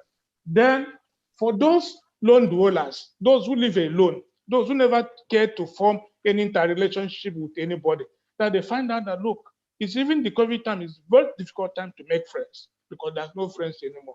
So they got also depressed. And as we've been saying, families, there were a lot of issues in families. Families were forced to be together, even those who were straight, but they had to be forced together. And all these things were overwhelming. I know a family who called me during the COVID lockdown. The spouse or the head of the family relapsed. I never knew he had mental illness all this while. He knew the guy, but because he had to stay at home every day, he could not do certain things in there to do. He didn't have access to his medication. And at the end of the day, he suffered a relapse. And when I went to see him, of course, we did one thing or the other and got him back to his medication. So for us, this COVID maybe was an opener to everybody, especially for mental health, because before mental health was neglected, people never talked about it. And all the things that we are doing during the lockdown, the quarantine, the social distancing, the self-isolation, all these things helped to, bring out the worst of many people. Those who were depressed got more depressed. Those who never knew what was depression became depressed. And of course, I'm not saying that some of them had florid mental illnesses like schizophrenia or bipolar affective disorders, but we could see that some people became psychotic even at this stage. And of course, stigma and discrimination has always been the bane of mental health. When people are sick, they don't go to the mental health facilities because they are afraid. If I go to the hospital, if I go to Yaba, then what will happen to me? But at the same time, the COVID-19 brought up the issue of telehealth, telemental health, that people, those who had access, could now call practitioners, counselors, therapists, and they could talk to them online. And that was even good. Then when we talk of the key or the red flags of mental illness, we live in a country or in an area that people are not actually psychologically intelligent. They don't even care about their psychological well-being. If I have headache, I can go to the hospital. But when I have something worrying me about my mental health, of course, it's come down to stigma. People don't want to go to the hospitals. But some of these red flags is, look, when you're not sleeping well, when even your neighbor is not sleeping well, or your partner is not sleeping well, or your child is not sleeping well, or is becoming overtly just behaving unusually, of course, you start thinking that there's a problem. Can we consult? Can we see the therapist? Can we call the hospital? Or can we do some other thing that will make, that at least will give some early preventive measures before the actual psychosis or the mental breakdown comes? Then also, we had cases where people could not manage the information they were having. The information was so much, social media information, people never listen to mainstream information, but the social media were given a lot of conflicting information. People were afraid, like the other family said, people were just checking figures. And the more you looked at these figures, the more you got depressed. The more you look at this figure, the more you got anxious. The more you look at this figure, the more you think it was a doom that anything could happen. Who is the next person who is going to have it? Of course, the big deaths. And if those people could die, who are you not to die? But then there are some few things who thought that it's important to reduce these anxieties. You limit the sources of stress you have. Just take it one at a time. Manage yourself, manage your family, and don't just keep on going and looking for information everywhere. Break in the isolation. Since you're in the isolation, meet the local place you found yourself, the friends, the family, cool down and get closer to them, and that will help them maintain that rhythm of isolation. That at least during this COVID, I've gotten something for my family, I've gotten something for myself. And educationally, Zoom became a very vital source of education. People were Zooming, people were learning online learnings that were not there before. People were doing it, and people, I know some people who got a lot of degrees during a lot of certificates during the lockdown because they never wanted to be idle. They wanted to utilize their computer time. They wanted to, improve themselves in case when the COVID goes, which is what we are going to experience, then we'll know what to do. Then you focus on the benefit of isolation. Like the earlier speakers spoke, many people never had the time to be together with their families, with their children. So you focus on that benefit that, look, I want to be with my family. I am gaining, this is an opportunity for me. Like even Cheneka said, I know a friend whose daughter is in the US, he couldn't see her. And of course, this lady had to go and live with the auntie. And of course, just 1 week after, they couldn't live it together because the girl was not prepared. So the auntie had to check her out of the house.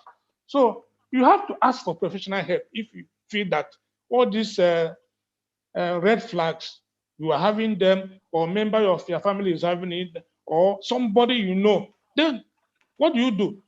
Look for counselors, look for doctors, look for even your church pastor can help you if you don't have this information to get to those places. And of course, the economic aspect, that's why we are saying that this pandemic is not just pandemic that is lasting for this number of months. The economic aspect of this pandemic will linger for a long time because the poverty has brought about, the business has brought about, even the unemployment will linger, and one will know that there is a relationship between mental health and poverty. So we are seeing a pandemic after pandemic. That means there will be more mental health issues after this pandemic, if ever it's going to come down. So people should be prepared that, look, even when the government announces that today there are 100 or 200, before, people still have to be prepared that it's not yet over.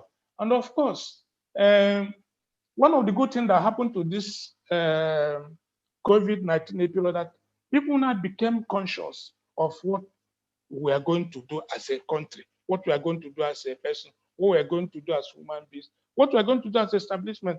Hospitals now started having ways to generate patients. They started now having how to interpret even cases without going to the remote counseling and remote therapies. This has become prevalent. And as we said earlier, once the timeline has started for the opening of economies, resumption of school, the anxiety heightens because many people now will start getting anxious. How are my children going to go back to school?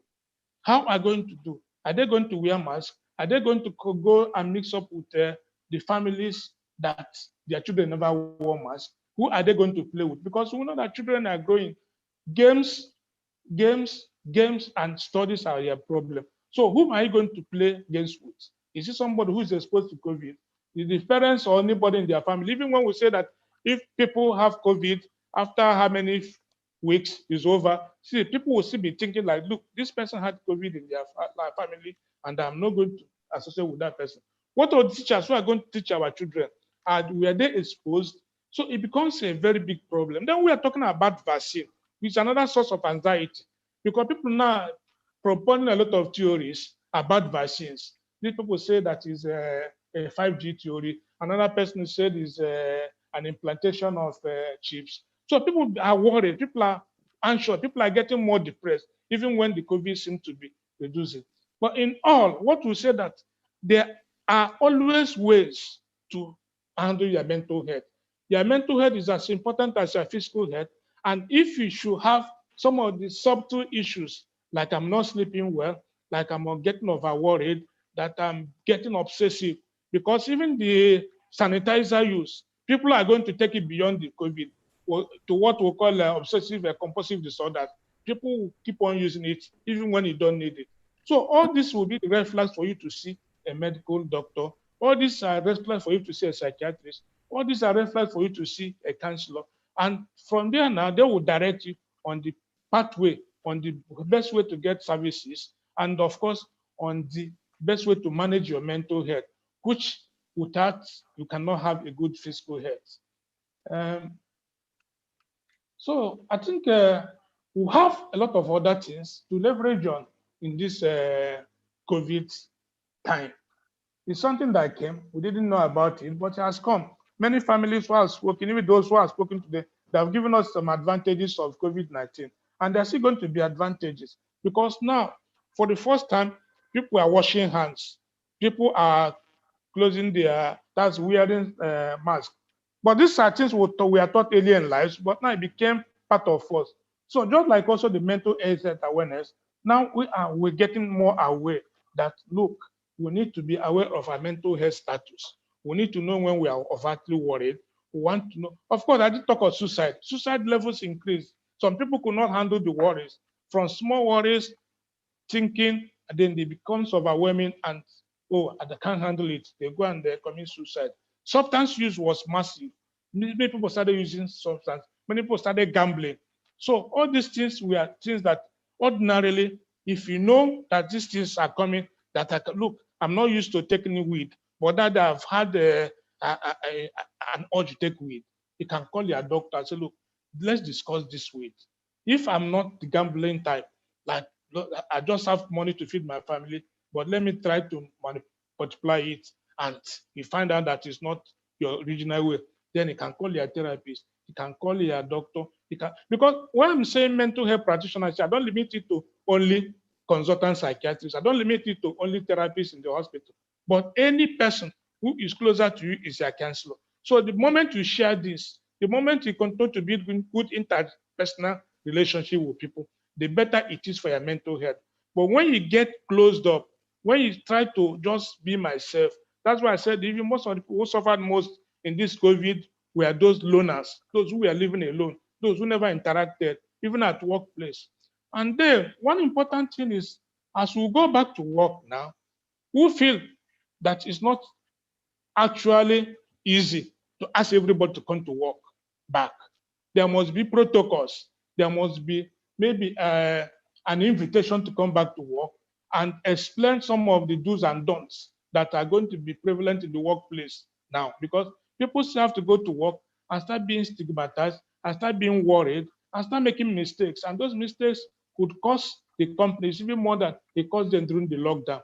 As Mr. Orede said, productivity has not even suffered in the lockdown. But when people start emerging in the offices with some ideas, some gossips, some half information, then it becomes a problem for the organization. So if people are going to work back, just as the students are going back to school, they have to be prepared psychologically. They have to be psychologically minded that, look, if I did not sleep well, if I'm anxious, if I am having the crave to go and take substance or indulge in new things, I should have somebody to talk to. And as a member of the Employee Assistant Professors of Nigeria, we advocate that people, organizations should embrace these opportunities, because that is like online telephonic therapy that you call remotely and you get the best services for your client. You get the best services for your organizations. And of course, every organization should have a medical outpost where even counselors, where people could go and talk, not openly talking, but maybe that's one-on-one online talking, that workers can share their needs. Workers can share their disgust. Workers can share this disappointment, because if they don't share this thing, they keep on bottling them, and the more they bottle them, the more they get anxious, the more they get depressed, and some of them can even lead to having psychotic illnesses, and that is when you have a full-blown mental illness. And sometimes, of course, because of the pathway to care here, people don't know where to go when they are ill. People don't know where to go when they are mentally ill. Some people go to the babalawos, some people go to all sorts of things. And of course, some of these places, you don't get the real treatment. You are locked down again. You are tired. You are given the wrong medications. And at the end of it, what could have taken you maybe 2 weeks or 1 month to get yourself back in order to function as a person takes you a longer period. And what happens? The family suffer, the children suffer, and personally, you suffer professionally. So it becomes very difficult now for you to function as a person. So we in the mental health, what we're advocating is that in as much as this COVID has opened up a lot of avenues for people, we should also know that mental illness is evident. And there's no health without mental illness. There's no health without mental health. So people should embrace, just like when you have headache, you should see your doctor for prescription. When you also are not sleeping well, when you see some other red flags that you feel that these are not the real me, then it's time to consult. And if you do these consultations and you follow the appropriate pathway, I think mental illness, mental health, mental well-being is manageable. There are manageable cases that if you have handled them well, you can just say, look, I'm mentally sound.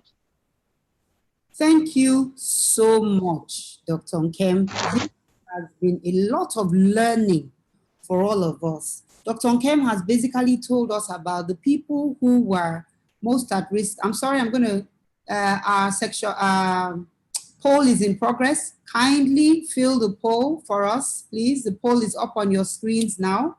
If you're using your cell phone, it should also show up. Please fill the polls. So Dr. Nkem has taken us through the issues of people who had pre-existing mental illness or who had some problems prior to even the lockdown and for whom they may not have had access to care. He also talked about the various categories of individuals who would have suffered in one way or another from the lockdown, or whether they were locked down, women being overburdened, maybe being locked down with the perpetrators of abuse, spousal abuse, children having to face the issues that their parents were going through in addition to their own concerns, which in some cases they may not have been able to voice, people who were engaged in addictive behavior, which by itself is mental illness. And Teacher Neka had spoken to that earlier about children getting into pornography, into masturbation. And Dr. Nkem added the concern of gaming. You know, when children are online, they're gaming, and you don't realize that he's been in front of that screen for 9 hours and he's not eating. We're talking about a gadget fast. So what about the street children? What about people on the street? What about the elderly who could not see their grandchildren, from whom they derive so much joy? What about those people who had no place to go? What about all of these people? So everybody was affected in one way, shape, or form.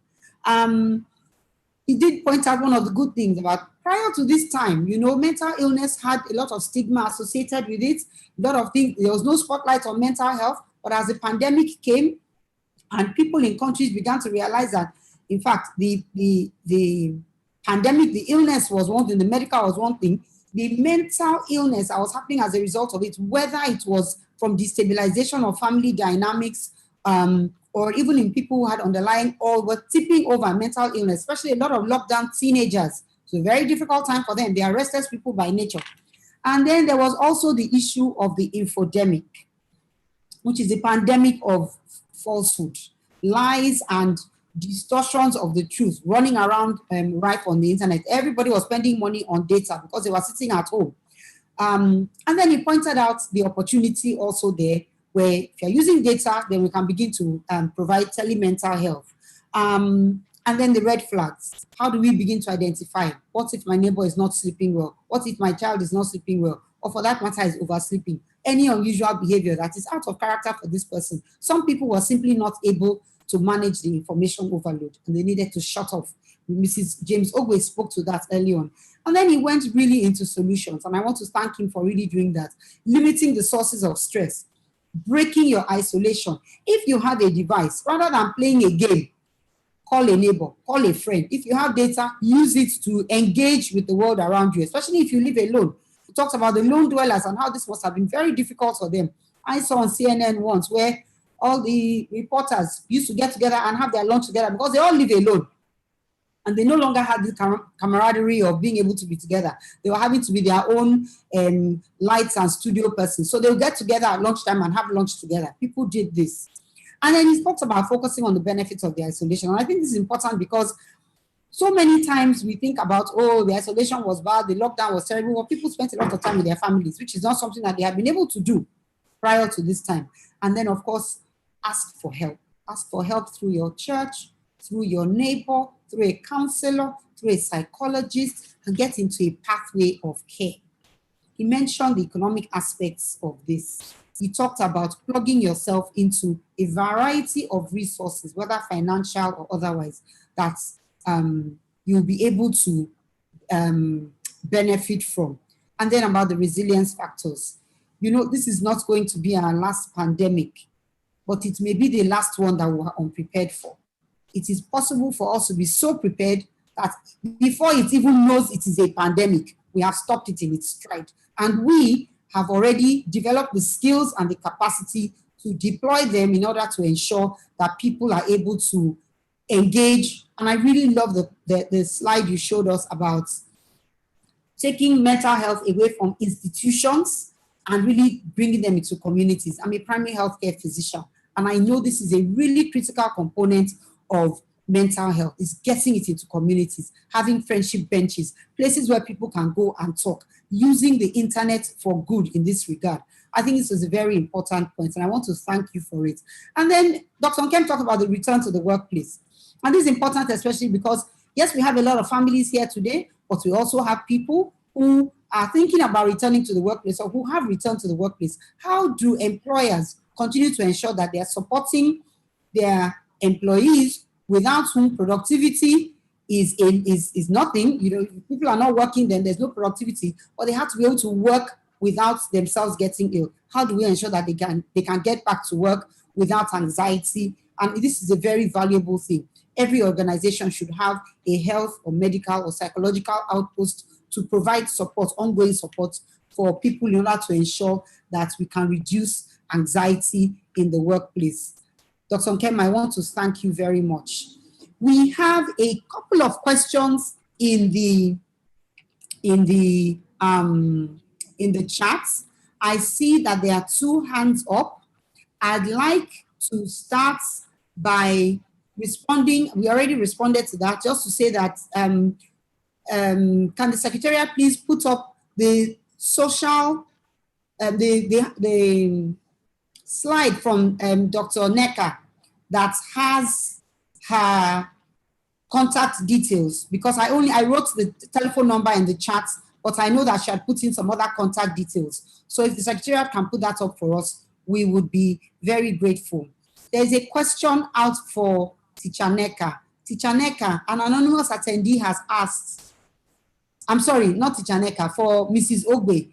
Mrs. Ogbe, an anonymous attendee has asked, how did you run your school during the lockdown? Please unmute yourself and tell us if you ran your school, how you ran it, and what you did. Thank you so much, Dr. Orode. And to the person that has that question, the educational industry was grossly affected, as well as other industries. But because children, you know, had to return home and be with parents, you know, and learn remotely, it became a major, you know, issue that most schools, you know, had to come up with a solution to almost immediately. The school is located in Lekki Phase 1. It's called Cypress Hillside School, like it was read out. And we actually deal with children from 0 to 12, primary ages. And so what we did during the pandemic was to learn remotely. We learned remotely. I hope the person is actually asking in relation to the learning agenda, the learning, you know, program. We learned remotely during the pandemic, and It wasn't easy because it wasn't something that children were used to initially. But I must tell you that beyond my school, we were also able to reach out to people outside, through our CSR, we brought on, because people were calling, when we started advertising, for remote learning, people were calling from as far as Abuja, Port Harcourt, Akure, Ogun State, to see, oh, please, my school is not saying anything about learning. Can I join? So we created a space for them through our CSR. It's 12 o'clock. Yes, and we taught, those children all through, free of charge, all through the pandemic season. Because I thought of it, not every teacher will be online, so as well, and they will be paid. So why don't I convert that into empowering, children are disadvantaged? And good enough, you realize some of them are not even financially disadvantaged, but environmentally disadvantaged, because we were moving at a pace that their community environment had not got into. Their environment, we're actually waiting. A lot of people were waiting on Lagos to see the direction Lagos was going to take. And they plugged into that, and we were able to build new families. So we learned remotely, and because of the state of the approval given by government, staggered, we are going to combine both physical and remote learning, because we realize, like the doctor said, that a lot of families are still very afraid. But I want to tell you, there is nothing to be afraid of any longer. Most schools, the things you need to look out for as a mother or as a father, taking a child to a school, you have to, ask for their policies to guiding your child's safety. You need to go there and see for real how your child, is going to be with other children. You want to see, okay, what are the teachers going to do? Is the class still the same size it used to be? Like the class that used to be 15 in my school now dropped down, to as below 10. And we can't compromise that, because children's lives are involved, and we don't even want to compromise our own safety as well. Because when you are safe, I am safe. When I am safe, that child is safe. And if you know your child, is with an underlying issue, there is no point, rushing that child out. Keep that child at home and let that child learn remotely until that child, because sending that child out, I tell you, you will give more pressure to the school, number one, because you are working with the school from a point of fear. And you will not allow that child to learn, because you will continue to give instructions. Don't do this, don't join, don't do this.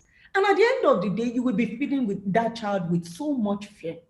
So if you know that there are issues that your child is dealing with, please hold on to that child. Ensure there's a stable remote learning system, that child can learn from. Cypress Hillside School have such a system, and we are a Christian school, and we are particular about character. The reason why we came into education is to ensure that, we project, the right values into these children for their leadership journey. Teacher Nneka said a lot of things about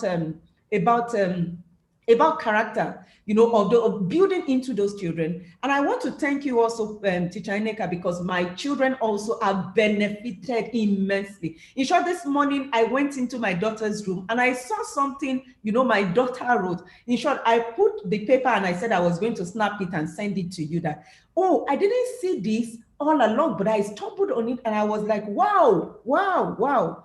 And those were part of the impact my children, have gotten from the Ward Center. We are in support of Family Ward Center, and will continue to support Family Ward Center because our values are aligning. And another thing, I was saying, what are the things you should look out for? This is not a time to do status quo. This is a time to go in for what is real. And what is real? If you give these children the education, that will take them to the peak, and you don't give them the character to stand where they get to that peak, you have not done anything as a father or a mother. You have only paid, for them to get the best without giving them the best. Because time will prove, like pandemic came, and some children could not stand because they do not even have spiritual stability. I know of a family that they wanted to even bring the children into the country, but America shut the system and they couldn't even find a way to bring those children into the country. So the children had to fend for themselves all through as well. You don't know situations that can bring children into this kind of particular, bring this kind of challenge. So you need not to give the child only academic, you need to give the child all-round education. And that is what we offer in Cypress Hillside School. Like I said, we're a Christian school and we are focused on character development, true leadership, of every child that comes in contact with us. Because you realize, like she said, a lot of children are just moving. Remote learning, she mentioned a lot of things, things in relation to children falling into pornography. I've heard a counselor, I've heard a counselor, telling us that the children were learning and all of a sudden pornography popped up. And parents, some parents were also there. And they were like, what do they do? What do they do? So some children are not actually looking for this thing, but these things are looking for them because the kingdom of darkness is investing in kingdom of darkness to ensure that the next generation does not stand to see the light of God. So if they are in school to learn and they are not safe to learn, you also need to ensure that you put everything into perspective. So if your child is learning remotely, ensure there is safety, for remote learning on any system or gadget that child is learning from. And if they're learning physically, you need to do physical assessment of where your child will be learning from. In Cypress Hillside School, we have blended learning for now, and you can take advantage of any to, promote your child's knowledge for life. Thank you. Yes. Thank you. We have a couple of people on the chat who had raised their hands. I see I believe it's a Mr. Elijah Eto. I'm going to allow you to speak for 30 minutes. Please ask your question. Thank you.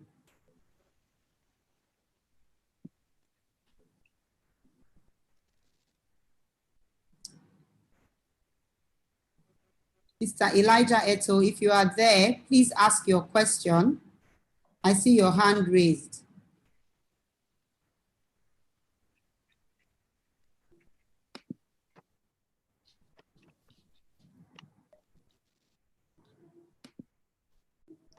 Good morning, Ma. Yes, okay, thank you. Hello. Okay, yes. Thank you so much for the presentation. Very rich, very insightful. We learned a lot.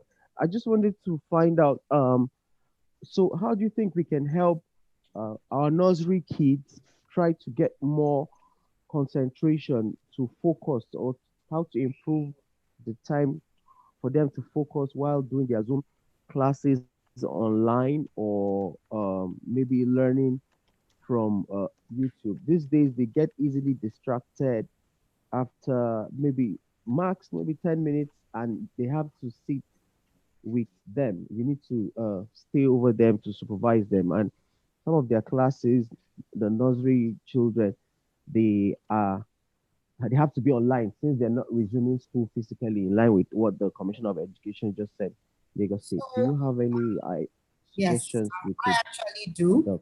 So I'm a pediatrician. I'm going to thank you for your question. It's a very valid question, and it is relevant for our time.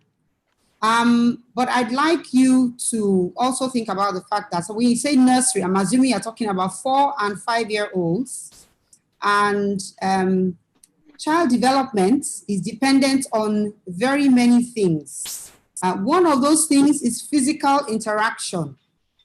And so even though children are not physically in a class learning, 4 and 5-year-olds learn every day with every interaction they have at home, in little circles of friends, wherever. Children do not have to be in a classroom at the age of 4 or 5 in order for them to learn.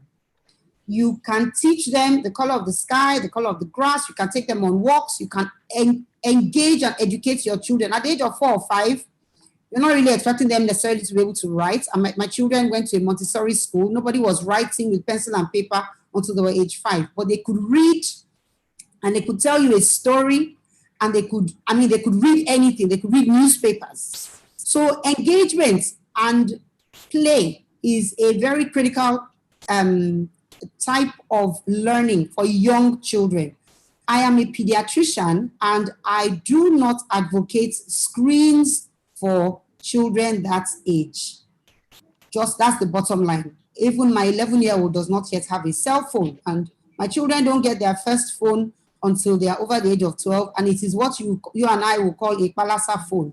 And that's how we go until we finish IGCSE. Towards the end of that secondary education, we give them a phone and we engage around the use of the phone, complete with rules and everything. I don't think a child has to have access to screens and gadgets for learning for 6 hours a day.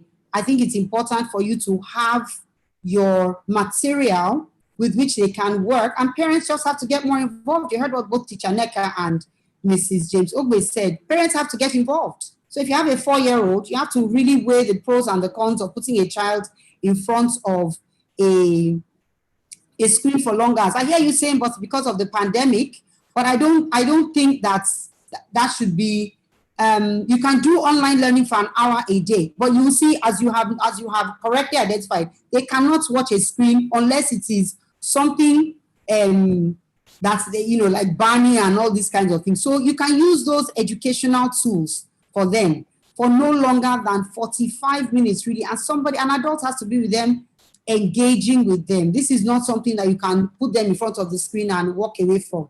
I started to see children in the clinic who were having conversations with and not talking to their parents any longer during this lockdown. Young children, 3 and 4-year-olds. So I think this is something that is important. People just have to take responsibility. They have to step up. And like Teacher Neka said, you have to draw boundaries and just determine what's important at this time. The pandemic is not going to last forever. Children are going to be allowed to go into school soon. It is an opportunity for you to engage all the other ways of learning with young children, and not just through screens. Now, I'll let the other experts, the educationists in the room, speak. And I'm sure they'll have a couple of things to say. Yeah, thank you, Dr. Horody. To that parent seeking what to do with that child, it is part of their life at this stage to be active. And you can pin them into a place. Learning for them comes in playway method. So even if there are going to be instructions or Zoom timing, I've seen a lot of parents, that have raised that issue. It should be short. While real life applications, okay, like playing with the sand, using your Lego, playing with water, there should be an instruction to back up the short time in class.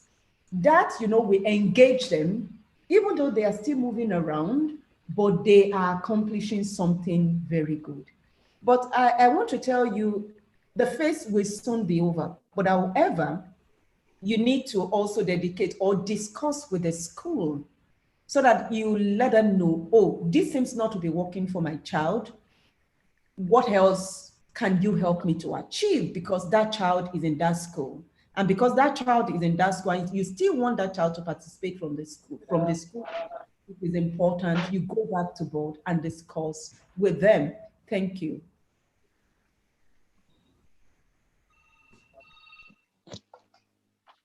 Thank you, Mrs. Ogbe. Mrs. James Ogbe, there is a poll that I'd like participants to kindly fill. It's the last poll. I think actually, no, it may be filled already. So I think many people have filled already. Thank you very much for completing the polls. Just looking for any more questions. Thank you, Elijah. Thank you. So there's now a poll session 5 in progress. Kindly fill the polls that are on your screens now. And the poll is in progress. Okay. I don't see any more questions in the chats. Thank you, Elijah. We too appreciate your having joined us here today. I don't see any more hands up.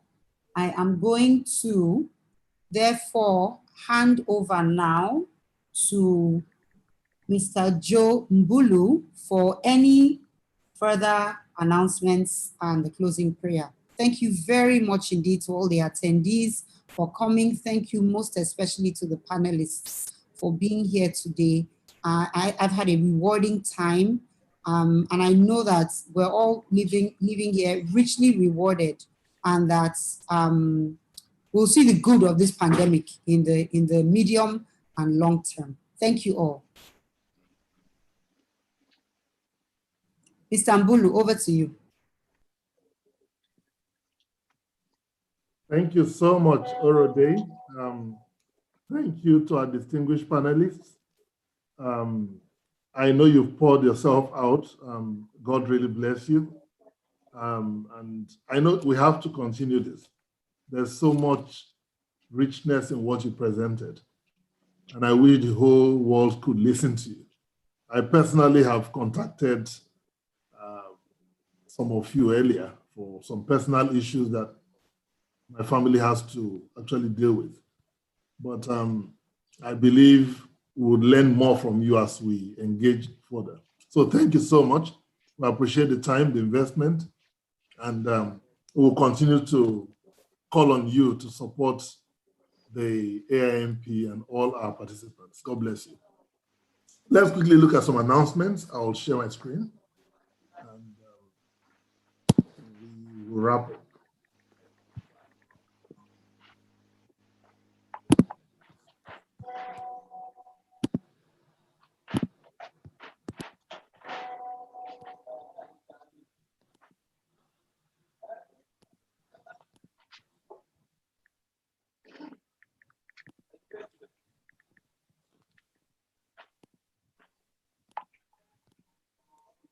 Can you see the screen, please?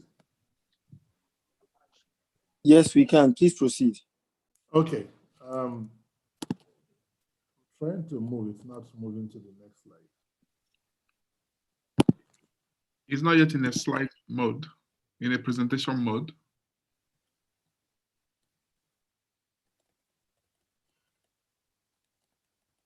Okay, quickly, just to reiterate the training programs we have. There's the Change Agents Academy, which Pastor John spoke to earlier in the day. The program is running now. The virtual program is running as we speak. And I think that will be the next one that should be communicated soon. But if you're interested in joining the Change Agents Academy, please reach out to the Secretariat.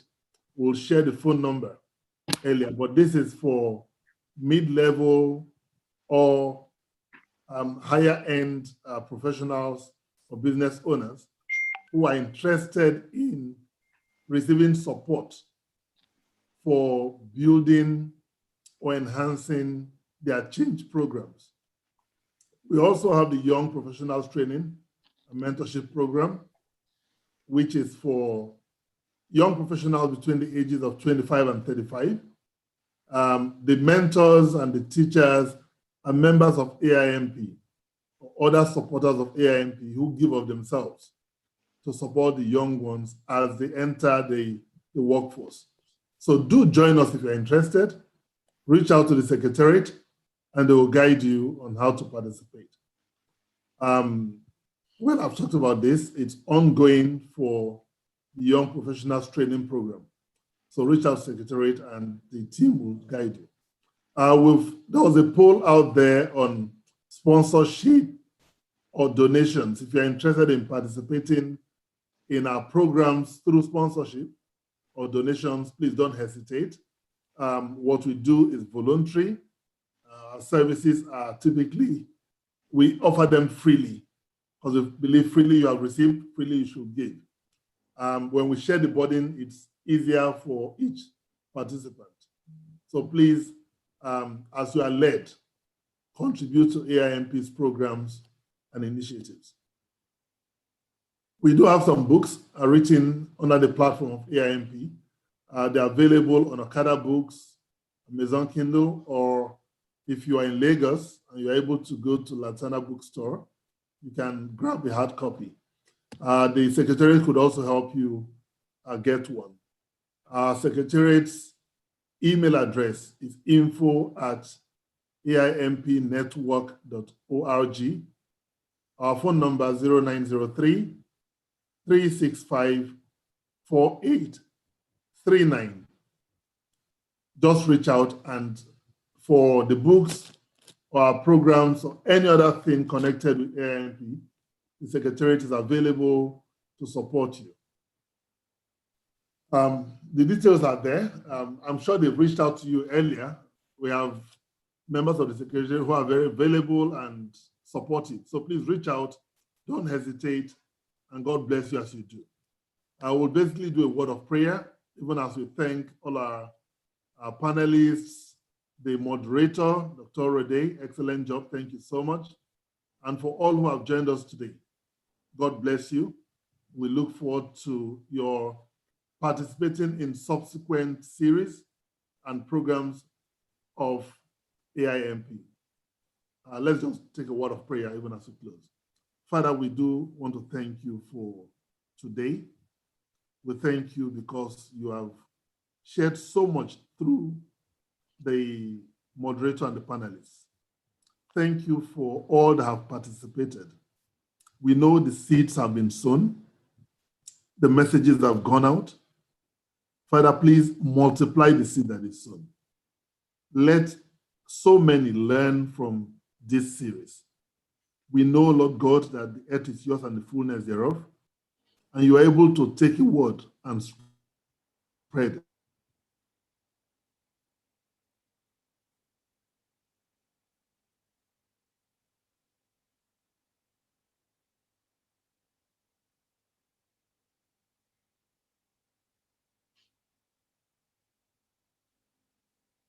Much. We appreciate all the participants.